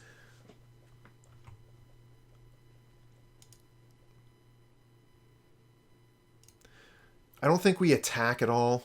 We could potentially attack post Grey Merchant, but I don't want to attack, get double blocked, and then lose 2 pips. We probably don't attack at all. No, the Pestilence kills the Chittering Rats, so we do attack. Pestilence killing birds makes sense.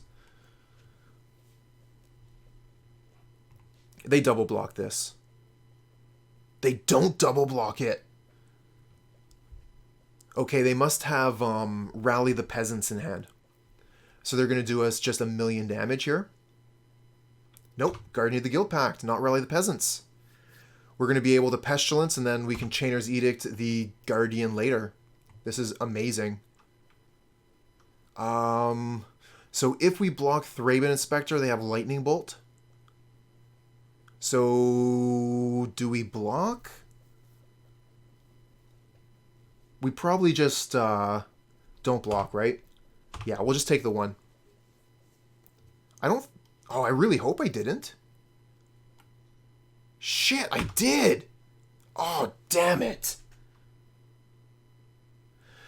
Okay, Cherry, would you go ahead and put punt up there for me, please? That was a big misplay. Fortunately, we're not punished. We did draw the untapped land, so we can still Pestilence to wipe the board. But that was a terrible punt.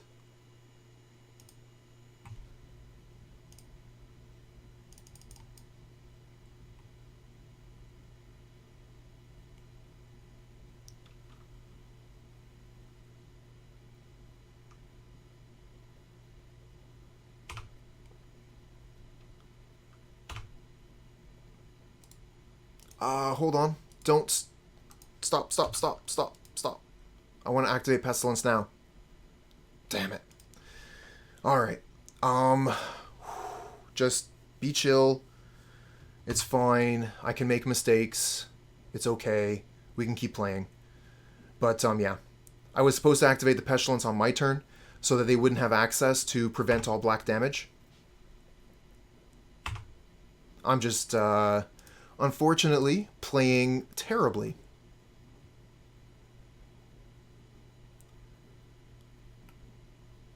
Ooh, creatures you control get +1/+1.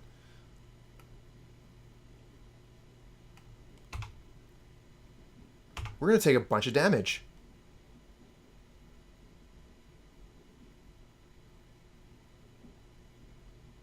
Good job, opponent. Good job. Okay, well, that would have been a totally different game if we had done the Pestilence on our turn. We wouldn't have taken all that extra damage. But they might have... I think they probably still had the Rally in hand, so they would have been able to save their creatures. But we were punished for our misplays there, as is the way it should be.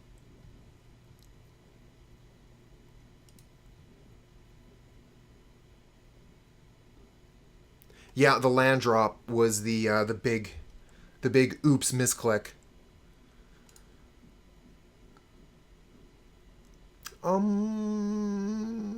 Yes. Mostly for, I mean, like, yeah, this hand looks great. Witches, Snuff Out. Got all kinds of things to do.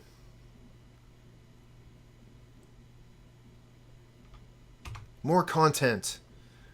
Do what I can for all of you. Echoing Decay. Nice. We're getting some good draws here. So our choice is between Night's Whisper and Rot Farm. Play this, go down to 6. Play this, go down 5, and then go back up to 7.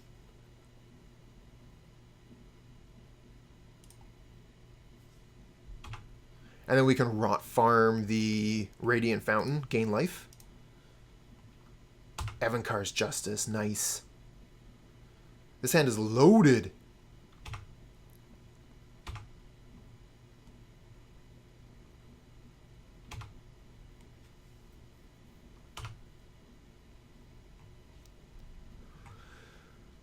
Okay, so we have 3 mana, so we could just Chitter. Let's Chitter.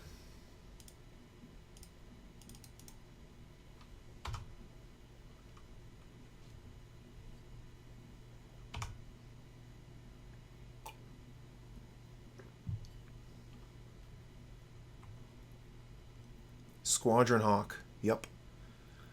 We have Echoing Decay and Evincar's Justice as ways to wipe the board.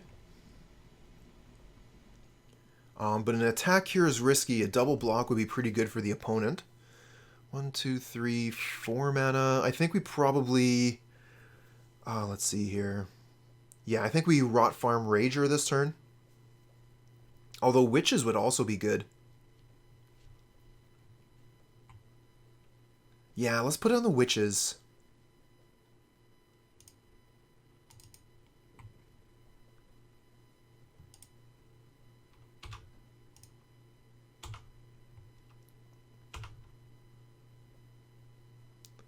They're really going to need to find a lightning bolt or something, because Witches threatens so many of their creatures. Kills Squadron Hawks, kills bird tokens, blocks super well. Yeah, they do have excellent answers. Ooh, I think this might be Battle Screech. I'm hoping it's Battle Screech. Yes. This is really good for us. We can Evincar's Justice wipe the board. We'll lose our Chittering Rats, but it's fine.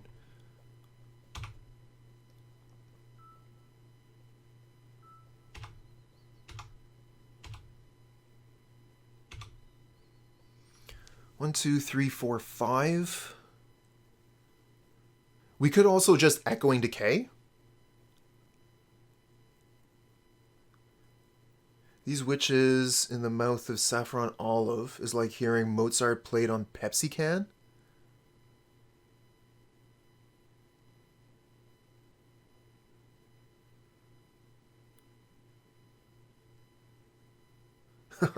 More is better. I like that. Oh, can't pronounce the name of the cards. Fair enough. I mean, you could easily go onto almost any streamer's account and find them mispronouncing something. But I have heard that Saffron Olive has a bit of trouble with that. Okay. Focus here. Let's get back in the zone. We're going to Echoing Decay a bird. We're going to Cuombajj Witches a hawk. Attack with Chittering Rats. And then we still have 3 mana left for Phyrexian Rager.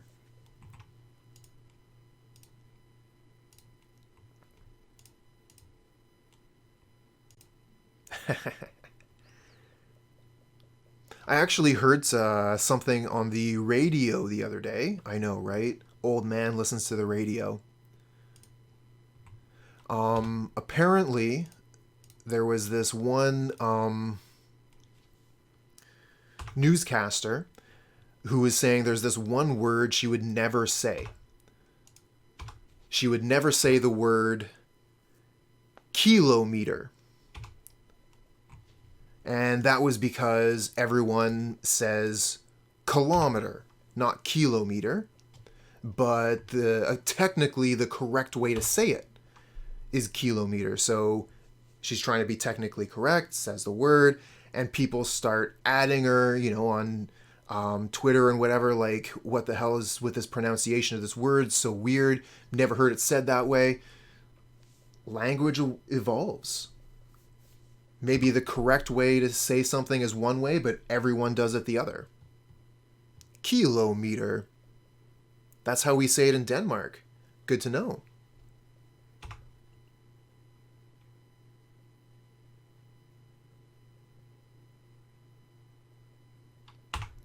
Guardian.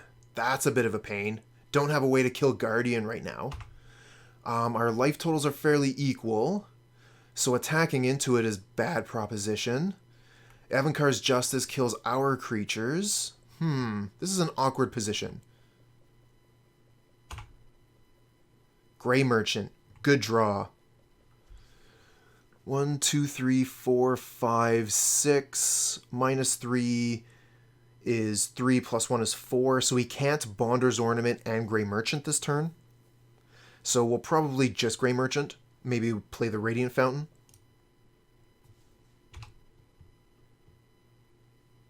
Well, yeah, that's what's really important. Use the metric system. Don't be a savage.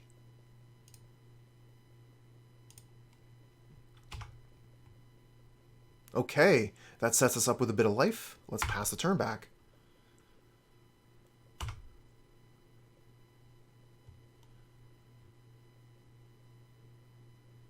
Americans. 14 turn clock, let's go. Cuombajj Witches is going to get it done. Evincar's Justice going to help out just for fun.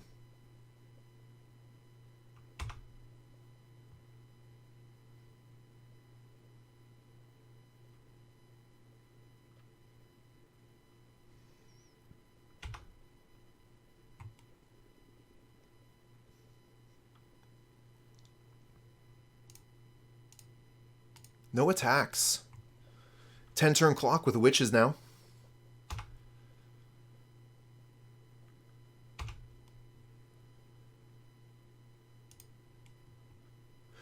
One, two, three, four, five, six, seven. So we could flashback, or sorry, we could buy back Evincar's Justice. It doesn't kill the Thraben Inspectors though. We just lose most of our board. That seems abysmal. Let's play Bonder's Ornament. And yeah. Ooh, we tapped too many manas. That's fine. Let's draw a card.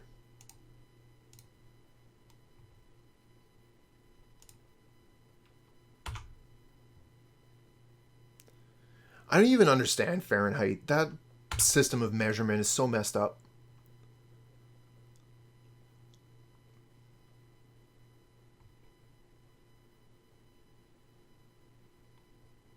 But, I mean, I didn't grow up with it, so anyone who grew up with Fahrenheit, it's natural to them. It makes total sense. But I really like the precision, or rather like how Celsius is based around water. So 0 degrees Celsius is the freezing point of water, and 100 degrees Celsius is the boiling point of water. It just kind of makes sense to me.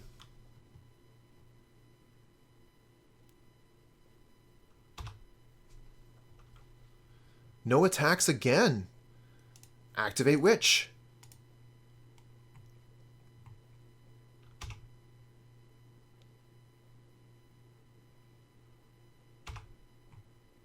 Ooh, Gray Merchant. 1, 2, 3, 4, 5, 6, 7, 8, 9. That's Xaxes.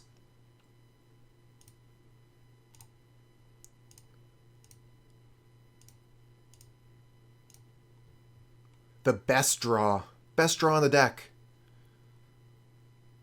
Draw a card with Clue, yup. Draw a card with Clue, yup. You're dead. Yes! This hand is fine. We'll keep it.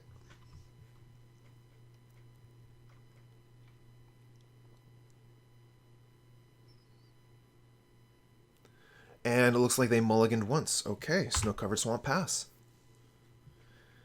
Welcome back. You made it in time for the beginning of the final match. With popcorn. I hope you brought enough for the class.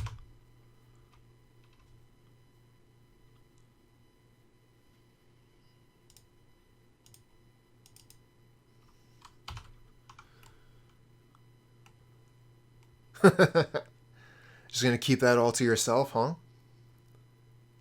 Gulp, gulp, gulp.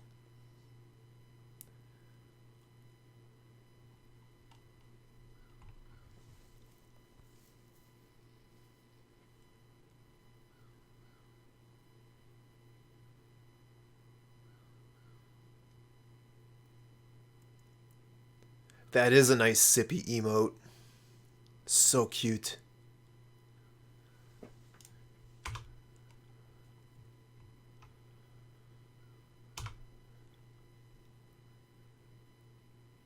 Okay, so they get preordained with the Augur Bolas.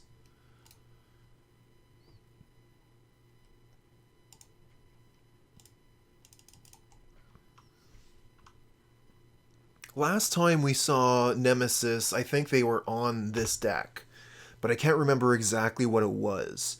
It was a little bit different from what you would expect. It wasn't a classic Izzet fairies list. I think it was something else.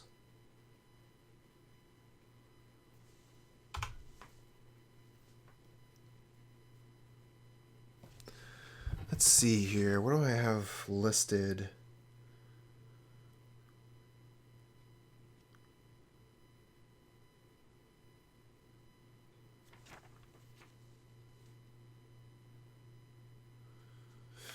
That's right. It was the Thermo Alchemist deck.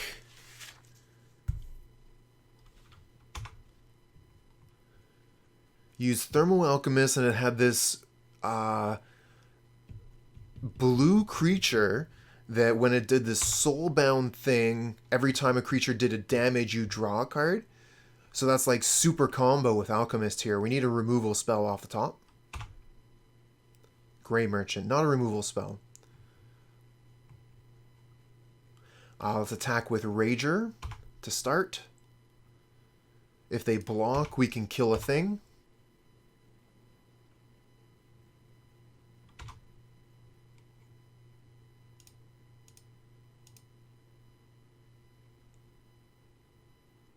For each point of damage, every time.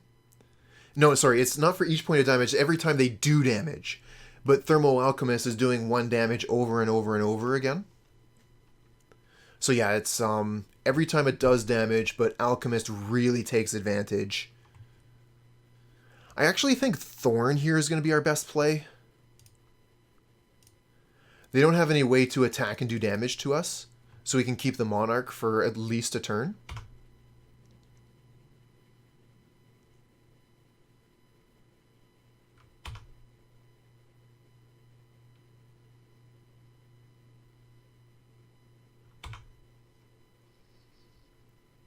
Okay. Tap the Alchemist, does a damage. What else you got in store for us? I imagine cantrips and damages. That's so cool. Alchemist with cantrips? I love it.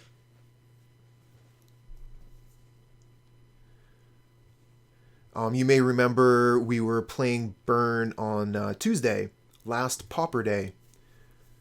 Thermo Alchemist. If you saw that stream, Thermo Alchemist is such a strong card. Alright, Night's Whisper is not really what I'm into here. Grey Merchant's not too bad. Let's start with an attack with Thorn, get a point of damage in.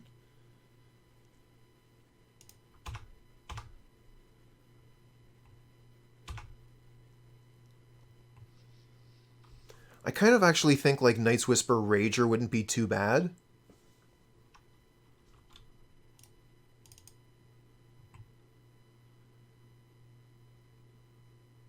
Maybe we can find removal spell for Alchemist. We do! Let's cast that sucker down.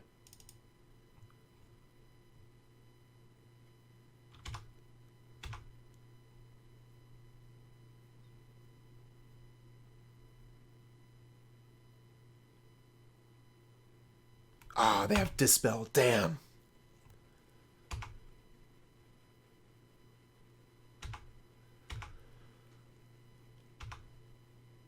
Oops. Oh, I hit the 1 key an extra time, which means I wasn't able to play my land this turn.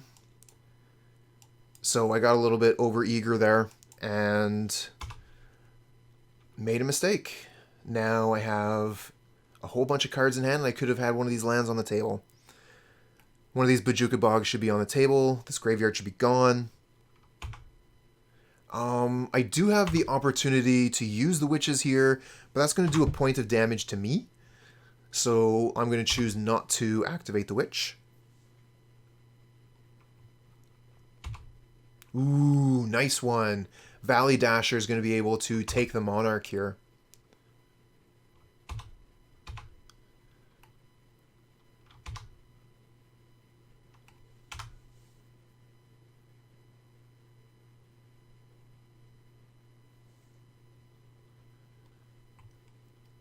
Another Chittering Rats.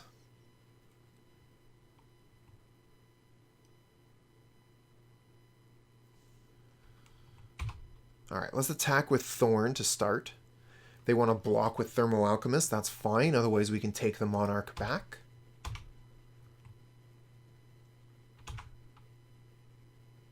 Nice.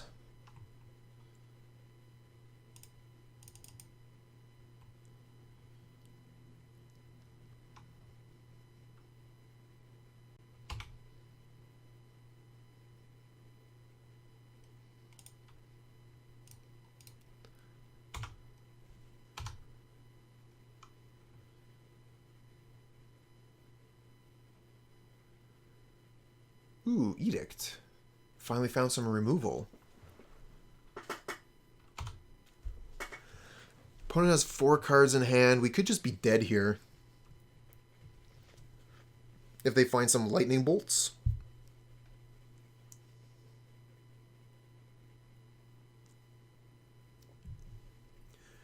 We could get lucky. If we get to untap, we can play Grey Merchant and regain some life. But we're probably just straight up dead here.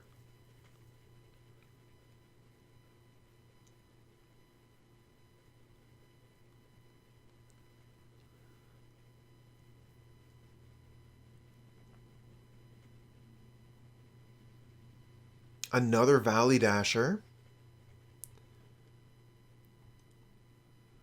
Block. That does prevent 2 damage, but we also aren't going to gain that extra 2 life from Grey Merchant. Okay, so we have 4, 5, potentially 6 mana. If we want a Grey Merchant... I think we have to Grey Merchant here. We're just have so little life.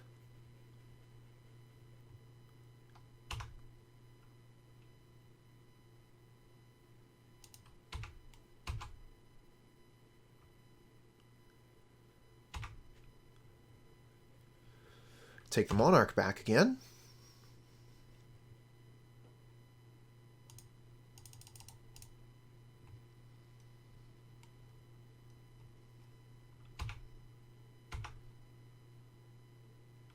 No counterspell. Okay, we just get to Grey Merchant. Nice. We'll Bojuka Bog here. We don't have anything else to do with our mana, so we'll put down this tap land. Okay, so we have answers to their creatures now. We just need to gain some more life. Grey Merchants off the top is what we're looking for. No lightning bolts from the opponent, please. We can just hit 6 here. We don't have any action. No Snuff Out. Not that we would even want to cast it if we had it. No bolt, no bolt, no bolt. 1 card on top was probably the Ponder from the Preordain. Do they shuffle? If they shuffle, we have a chance. If they don't shuffle, we're probably dead. Not shuffle. We're probably dead here. Oh, maybe not. Maybe they're just setting up for another turn. I mean, definitely block. They have to attack, so they were priced into that. And now we can double Chainer's Edict, get rid of both those Alchemists. We got a chance. Ooh, Radiant Fountain off the top. Never been so happy to see a fountain.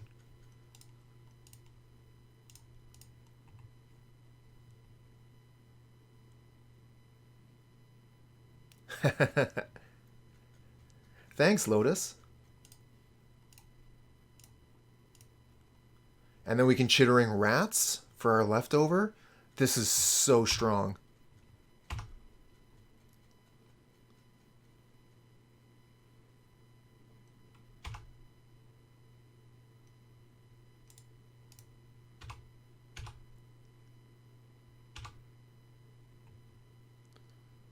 Oh. Whoever you are, you're banned.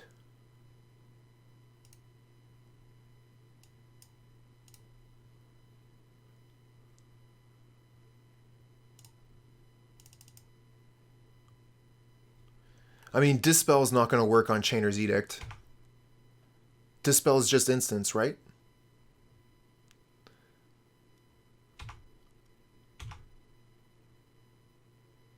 Oh, nice. Another Chittering Rat. Opponent is so dead now. That was a really close game. I think we've turned the corner, but we shouldn't get overconfident. We're only at 7 life here. That's double bolt plus anything. Okay, they got Dispel. Yep, just instants. So yeah, Dispel can't counter Chainer's Edict. And I think that's probably what we're going to do on our turn, is just Chainer's Edict. 1, 2, 3. And 5 is 8. Minus 3 is 5, plus 1 is 6. So we cannot Bonder's Ornament and Edict. I do want to Edict, so we're just going to do that. Chittering Rats would have been also a very good play.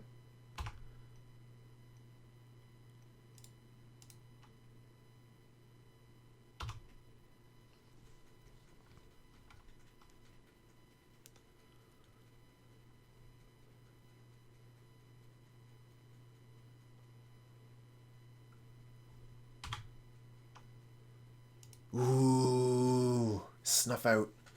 That's a risky card. We probably do not want to deploy the Snuff Out. Okay, we win. I mean, we had Chainer's Edict and Graveyard ready to go again. So, we're going to have to think about this one for a mo. I think we might actually want to bring in Weather the Storm. Opponent is going to be looking to cast a bunch of spells. They're not going to expect Weather.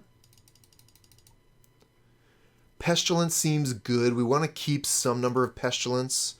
Witches actually seems bad.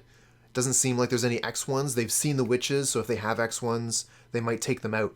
There is Delver, so like maybe it hits Delver, but whatever. Duress is okay. Justice is bad. Shaman's bad. Relic doesn't seem very good, so I think we got all the cards we want to bring in. Now we just got to make a couple cuts. 2 cards got to come out. The Snuff Out are kind of risky, but I would rather keep them in because killing a Alchemist is super important. The Echoing Decay probably doesn't hit many other cards.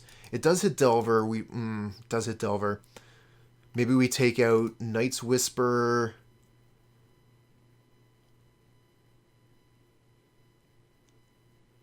And maybe we just keep the 2 Pestilence instead of bringing in the 3rd. So we just bring in the 3 Weather the Storm, cut out 2 Witches and a Night's Whisper.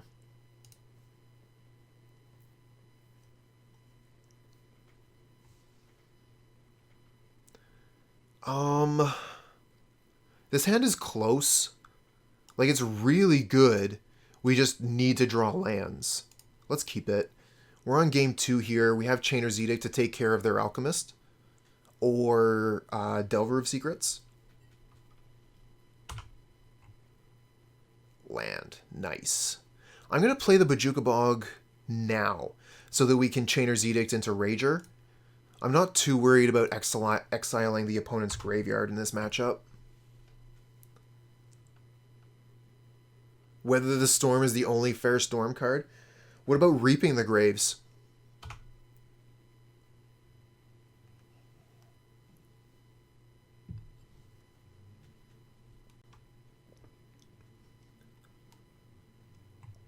Reaping the Graves is definitely one of my favorites.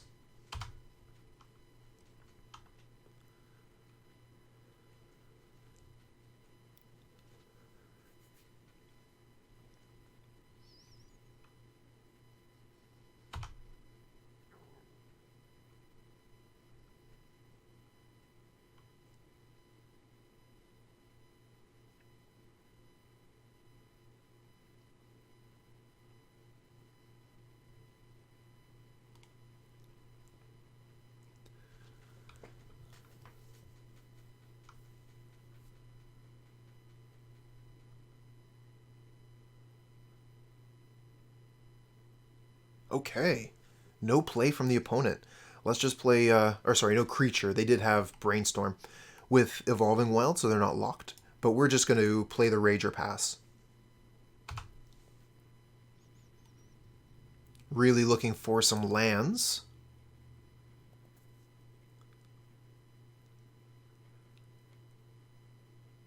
Yeah, sure. Lightning Bolt the Rager, no problem. Glad you cast that Lightning Bolt without an Alchemist on board. There's a Delver. So we have something for our Edict. Ooh, and a Valley Dasher. Okay.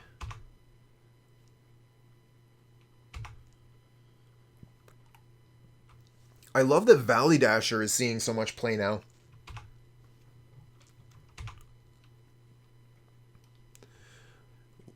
Okay, draw a land off the top, please. I want to kill both of these creatures. Nice.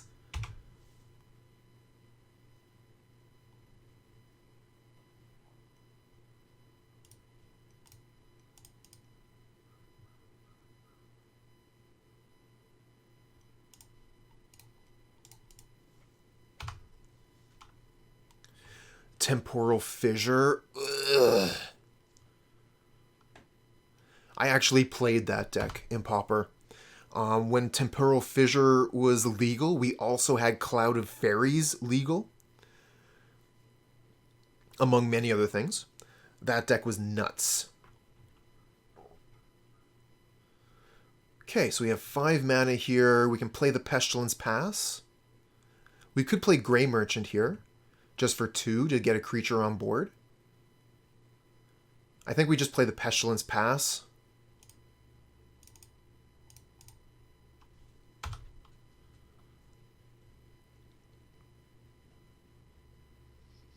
So that we can get rid of that Alchemist.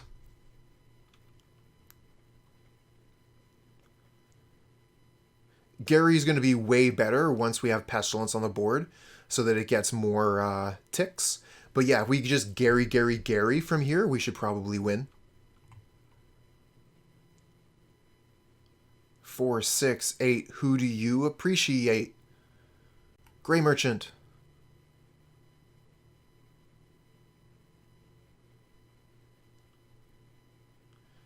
$18 damage is a lot. Oh, but the Chainer's Edict. If we Edict, we lose the Pestilence. So yeah, we just Grey Merchant here.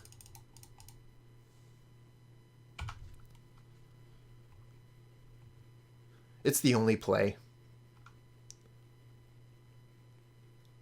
We could just wait until opponent's end step, Pestilence for 3, go to our turn. That would have been fine, but that really puts our life total under pressure. So if opponent had like Bolt, do Alchemist thing, we'd be in trouble. But as is now, we can Pestilence for 3. Might be risky to Pestilence for 3 here, depending on what the opponent has going. Another Weather the Storm. Wish I had access to some mana. Green mana. Let's just, they're going to have Counterspell for our Grey Merchant. I'm going to attack with the Grey Merchant. Play Edict into the counter. I like that. Okay, they block.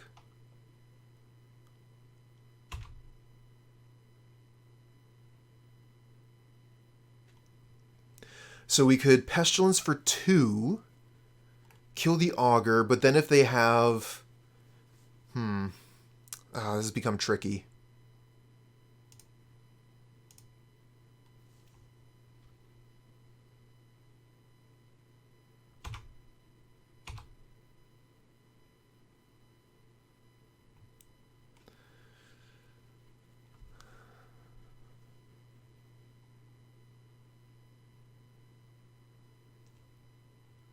Well, we could Edict now, but we could also just save our mana and kill the Alchemist on the opponent's turn. We have 3 black mana up.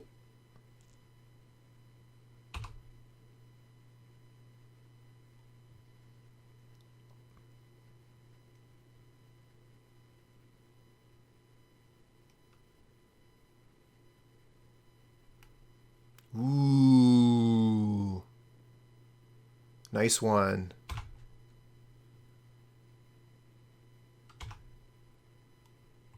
Love that card. Fire Ice, such a cool card. Love that they downgraded it. So cool. Alright, we're going to take some damage here. We're fine with that. We're going to be doing Grey Merchant stuff next turn.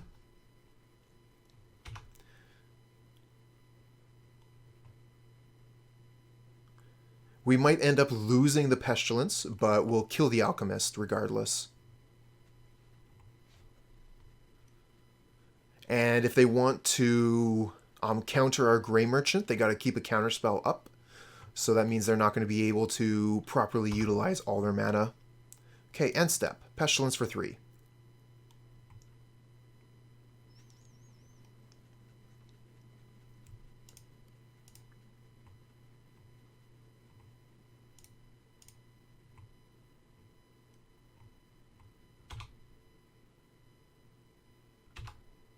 Okay. We Grey Merchant, they counterspell. We lose our Pestilence.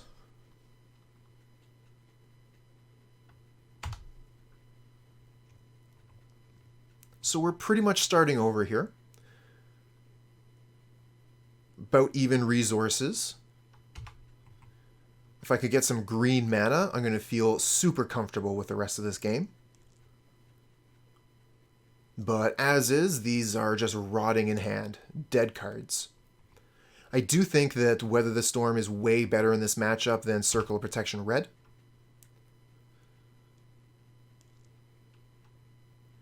Oh man, look at all those cute little bears.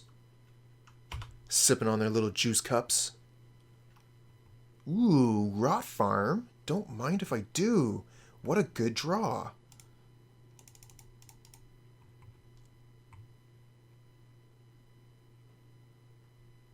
There, okay. Rot Farm. Bring back Fountain. Pass turn. Getting ready to weather the storm.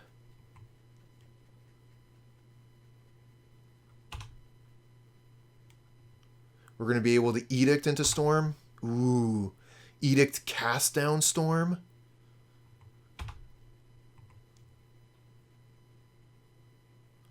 No, I'm not worried about their graveyard. I want to gain life. They don't have a lot of recursion. So Bojuka Bog's not really doing much of anything, whereas Radiant Fountain is doing a lot. Grey Merchant off the top. That's the 4th Merchant. Alright, so we want to kill the Alchemist for sure. Let's cast that down. Don't use the green mana. Okay, Chainer's Edict.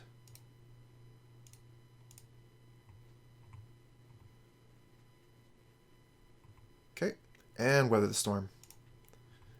Gain 9 life.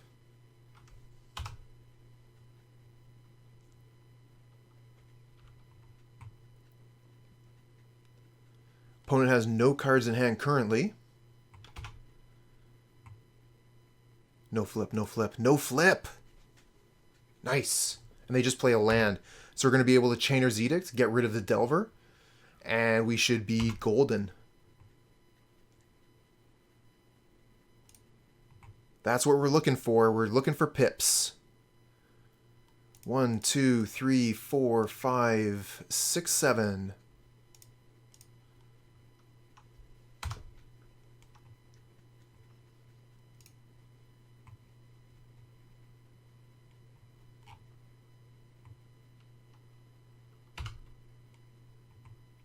Ooh, Chittering Rats. Rats would be a lot better if they had a card in hand. But let's play Rats and Grey Merchant.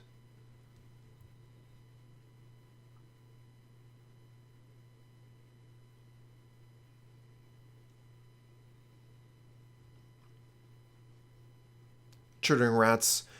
I think actually one of our best draws there, just because it has the 2 pips.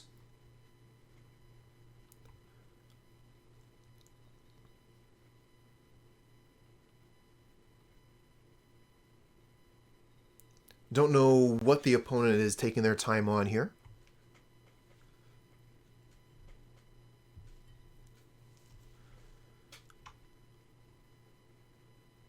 I'm a little bit impatient, to be honest, just because I smell that 4-1 coming along. And a 4-1 with black control is a very sweet thing.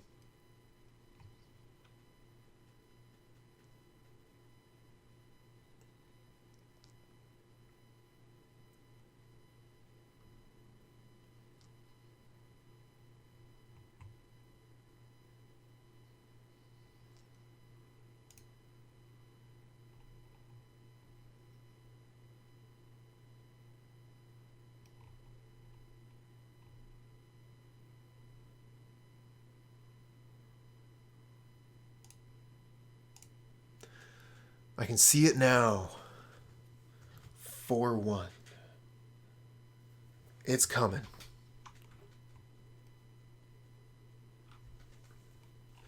This is starting to feel a little bit salty. I've played versus GL Nemesis quite a few times. At this point, I've never really felt the salt. So maybe they just stepped away for a little while.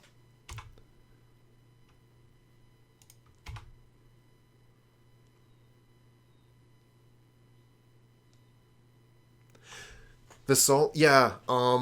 Sometimes some people will, instead of conceding, will just leave.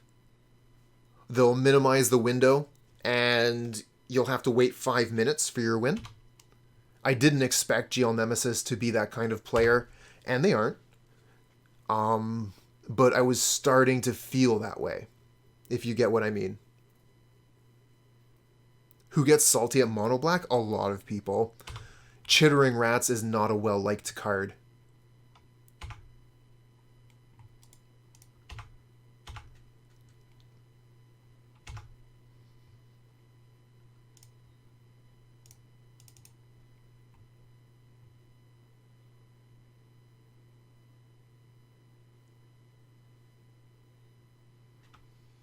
Still got all these, opponent.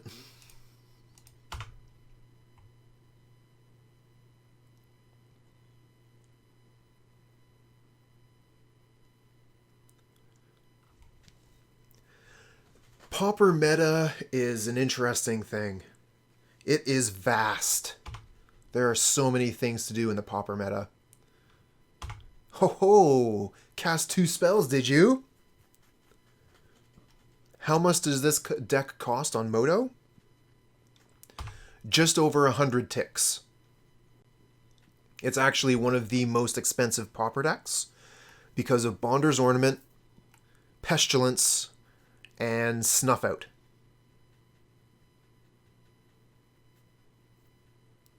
There might be another expensive card in there. I can't remember off the top of my head. It might have been 4. But yeah, Bonder's Ornament, Snuff Out are 2 of the most expensive cards in Pauper.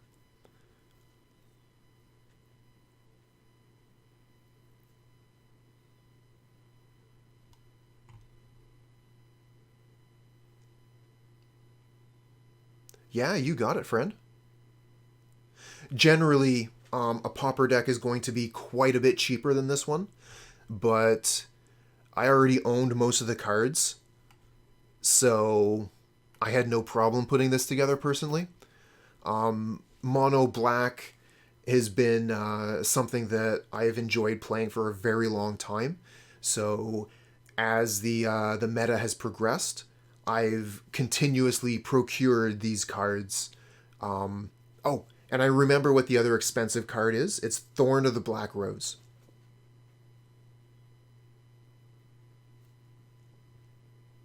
Hey, hey, hey! Olothoporus. Thanks for the follow, friend. So, are you starting to see why I'm getting that salty feeling from our opponent here? They might be like multi-queuing or something, but this is kind of ridiculous. We have the win next turn, and they're just like sitting here with their like, what are we even doing still playing this game? I totally agree with you there, Onion Lotus. Some of the cards, like the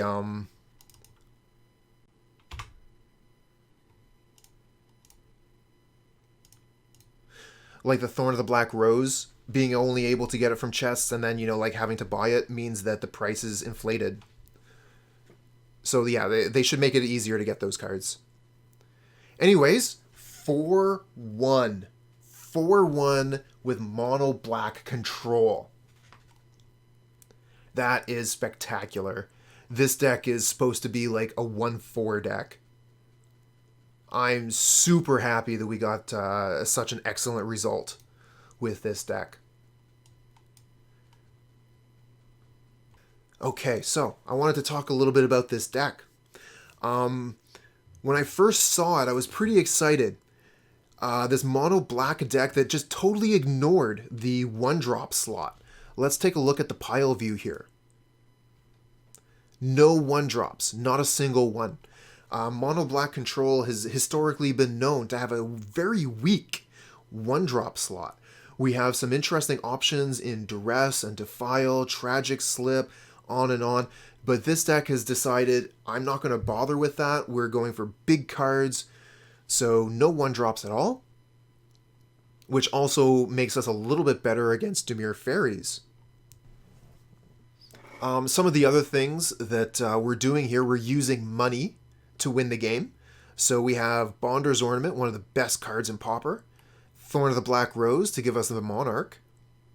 And Snuff Out, which is a free card, able to pay 4 life. We're always going to have a swamp on the board. Just kill a creature, no mana necessary. And Pestilence, which continuously wipes the board. So this deck has some incredibly powerful options for Pauper. It's able to sweep the board, which is a rare thing to do. There's only a few cards that can actually sweep. And because of the Ornament and the Thriving Moor, we're actually able to play colored cards in the sideboard. Gorilla Shaman can absolutely end games, and Weather the Storm is the best life gain card in the format. When I saw the deck originally, it was running Circle of Protection Red. And I thought, okay, so Circle of Protection Red is going to be good against Boarding Party, and it's going to be good against Burn. But is it actually good against Burn? And here's where I started to think. Like, the soonest we're going to be able to play a Circle of Protection is turn 2, but that's going to be incredibly rare because we're going to have to hit Thriving Moor on turn 1. So more likely we're going to be able to play the Circle of Protection on turns 3 or 4. So if we're playing against Burn, by the time we've untapped with a Circle of Protection Red on the battlefield, we're dead. So I decided to run Weather the Storm instead. So it's going to take as much time to be able to play the card, but by the time the Burn opponent casts the Fatal Burn spell, we can cast Weather the Storm and gain 9 life. Yeah, the mana for Gorilla Shaman is super rough. We only have Thriving Moor and Bonder's Ornament. 6 sources for Gorilla Shaman. So that's not great, but it's worth it because Gorilla Shaman ends games. That being said, you could absolutely change the slot, but we don't have good answers to artifacts in black. Thank you, everyone, for stopping by for a little while to watch me play Magic, and hopefully I'll see you again sometime soon. Goodbye, everybody.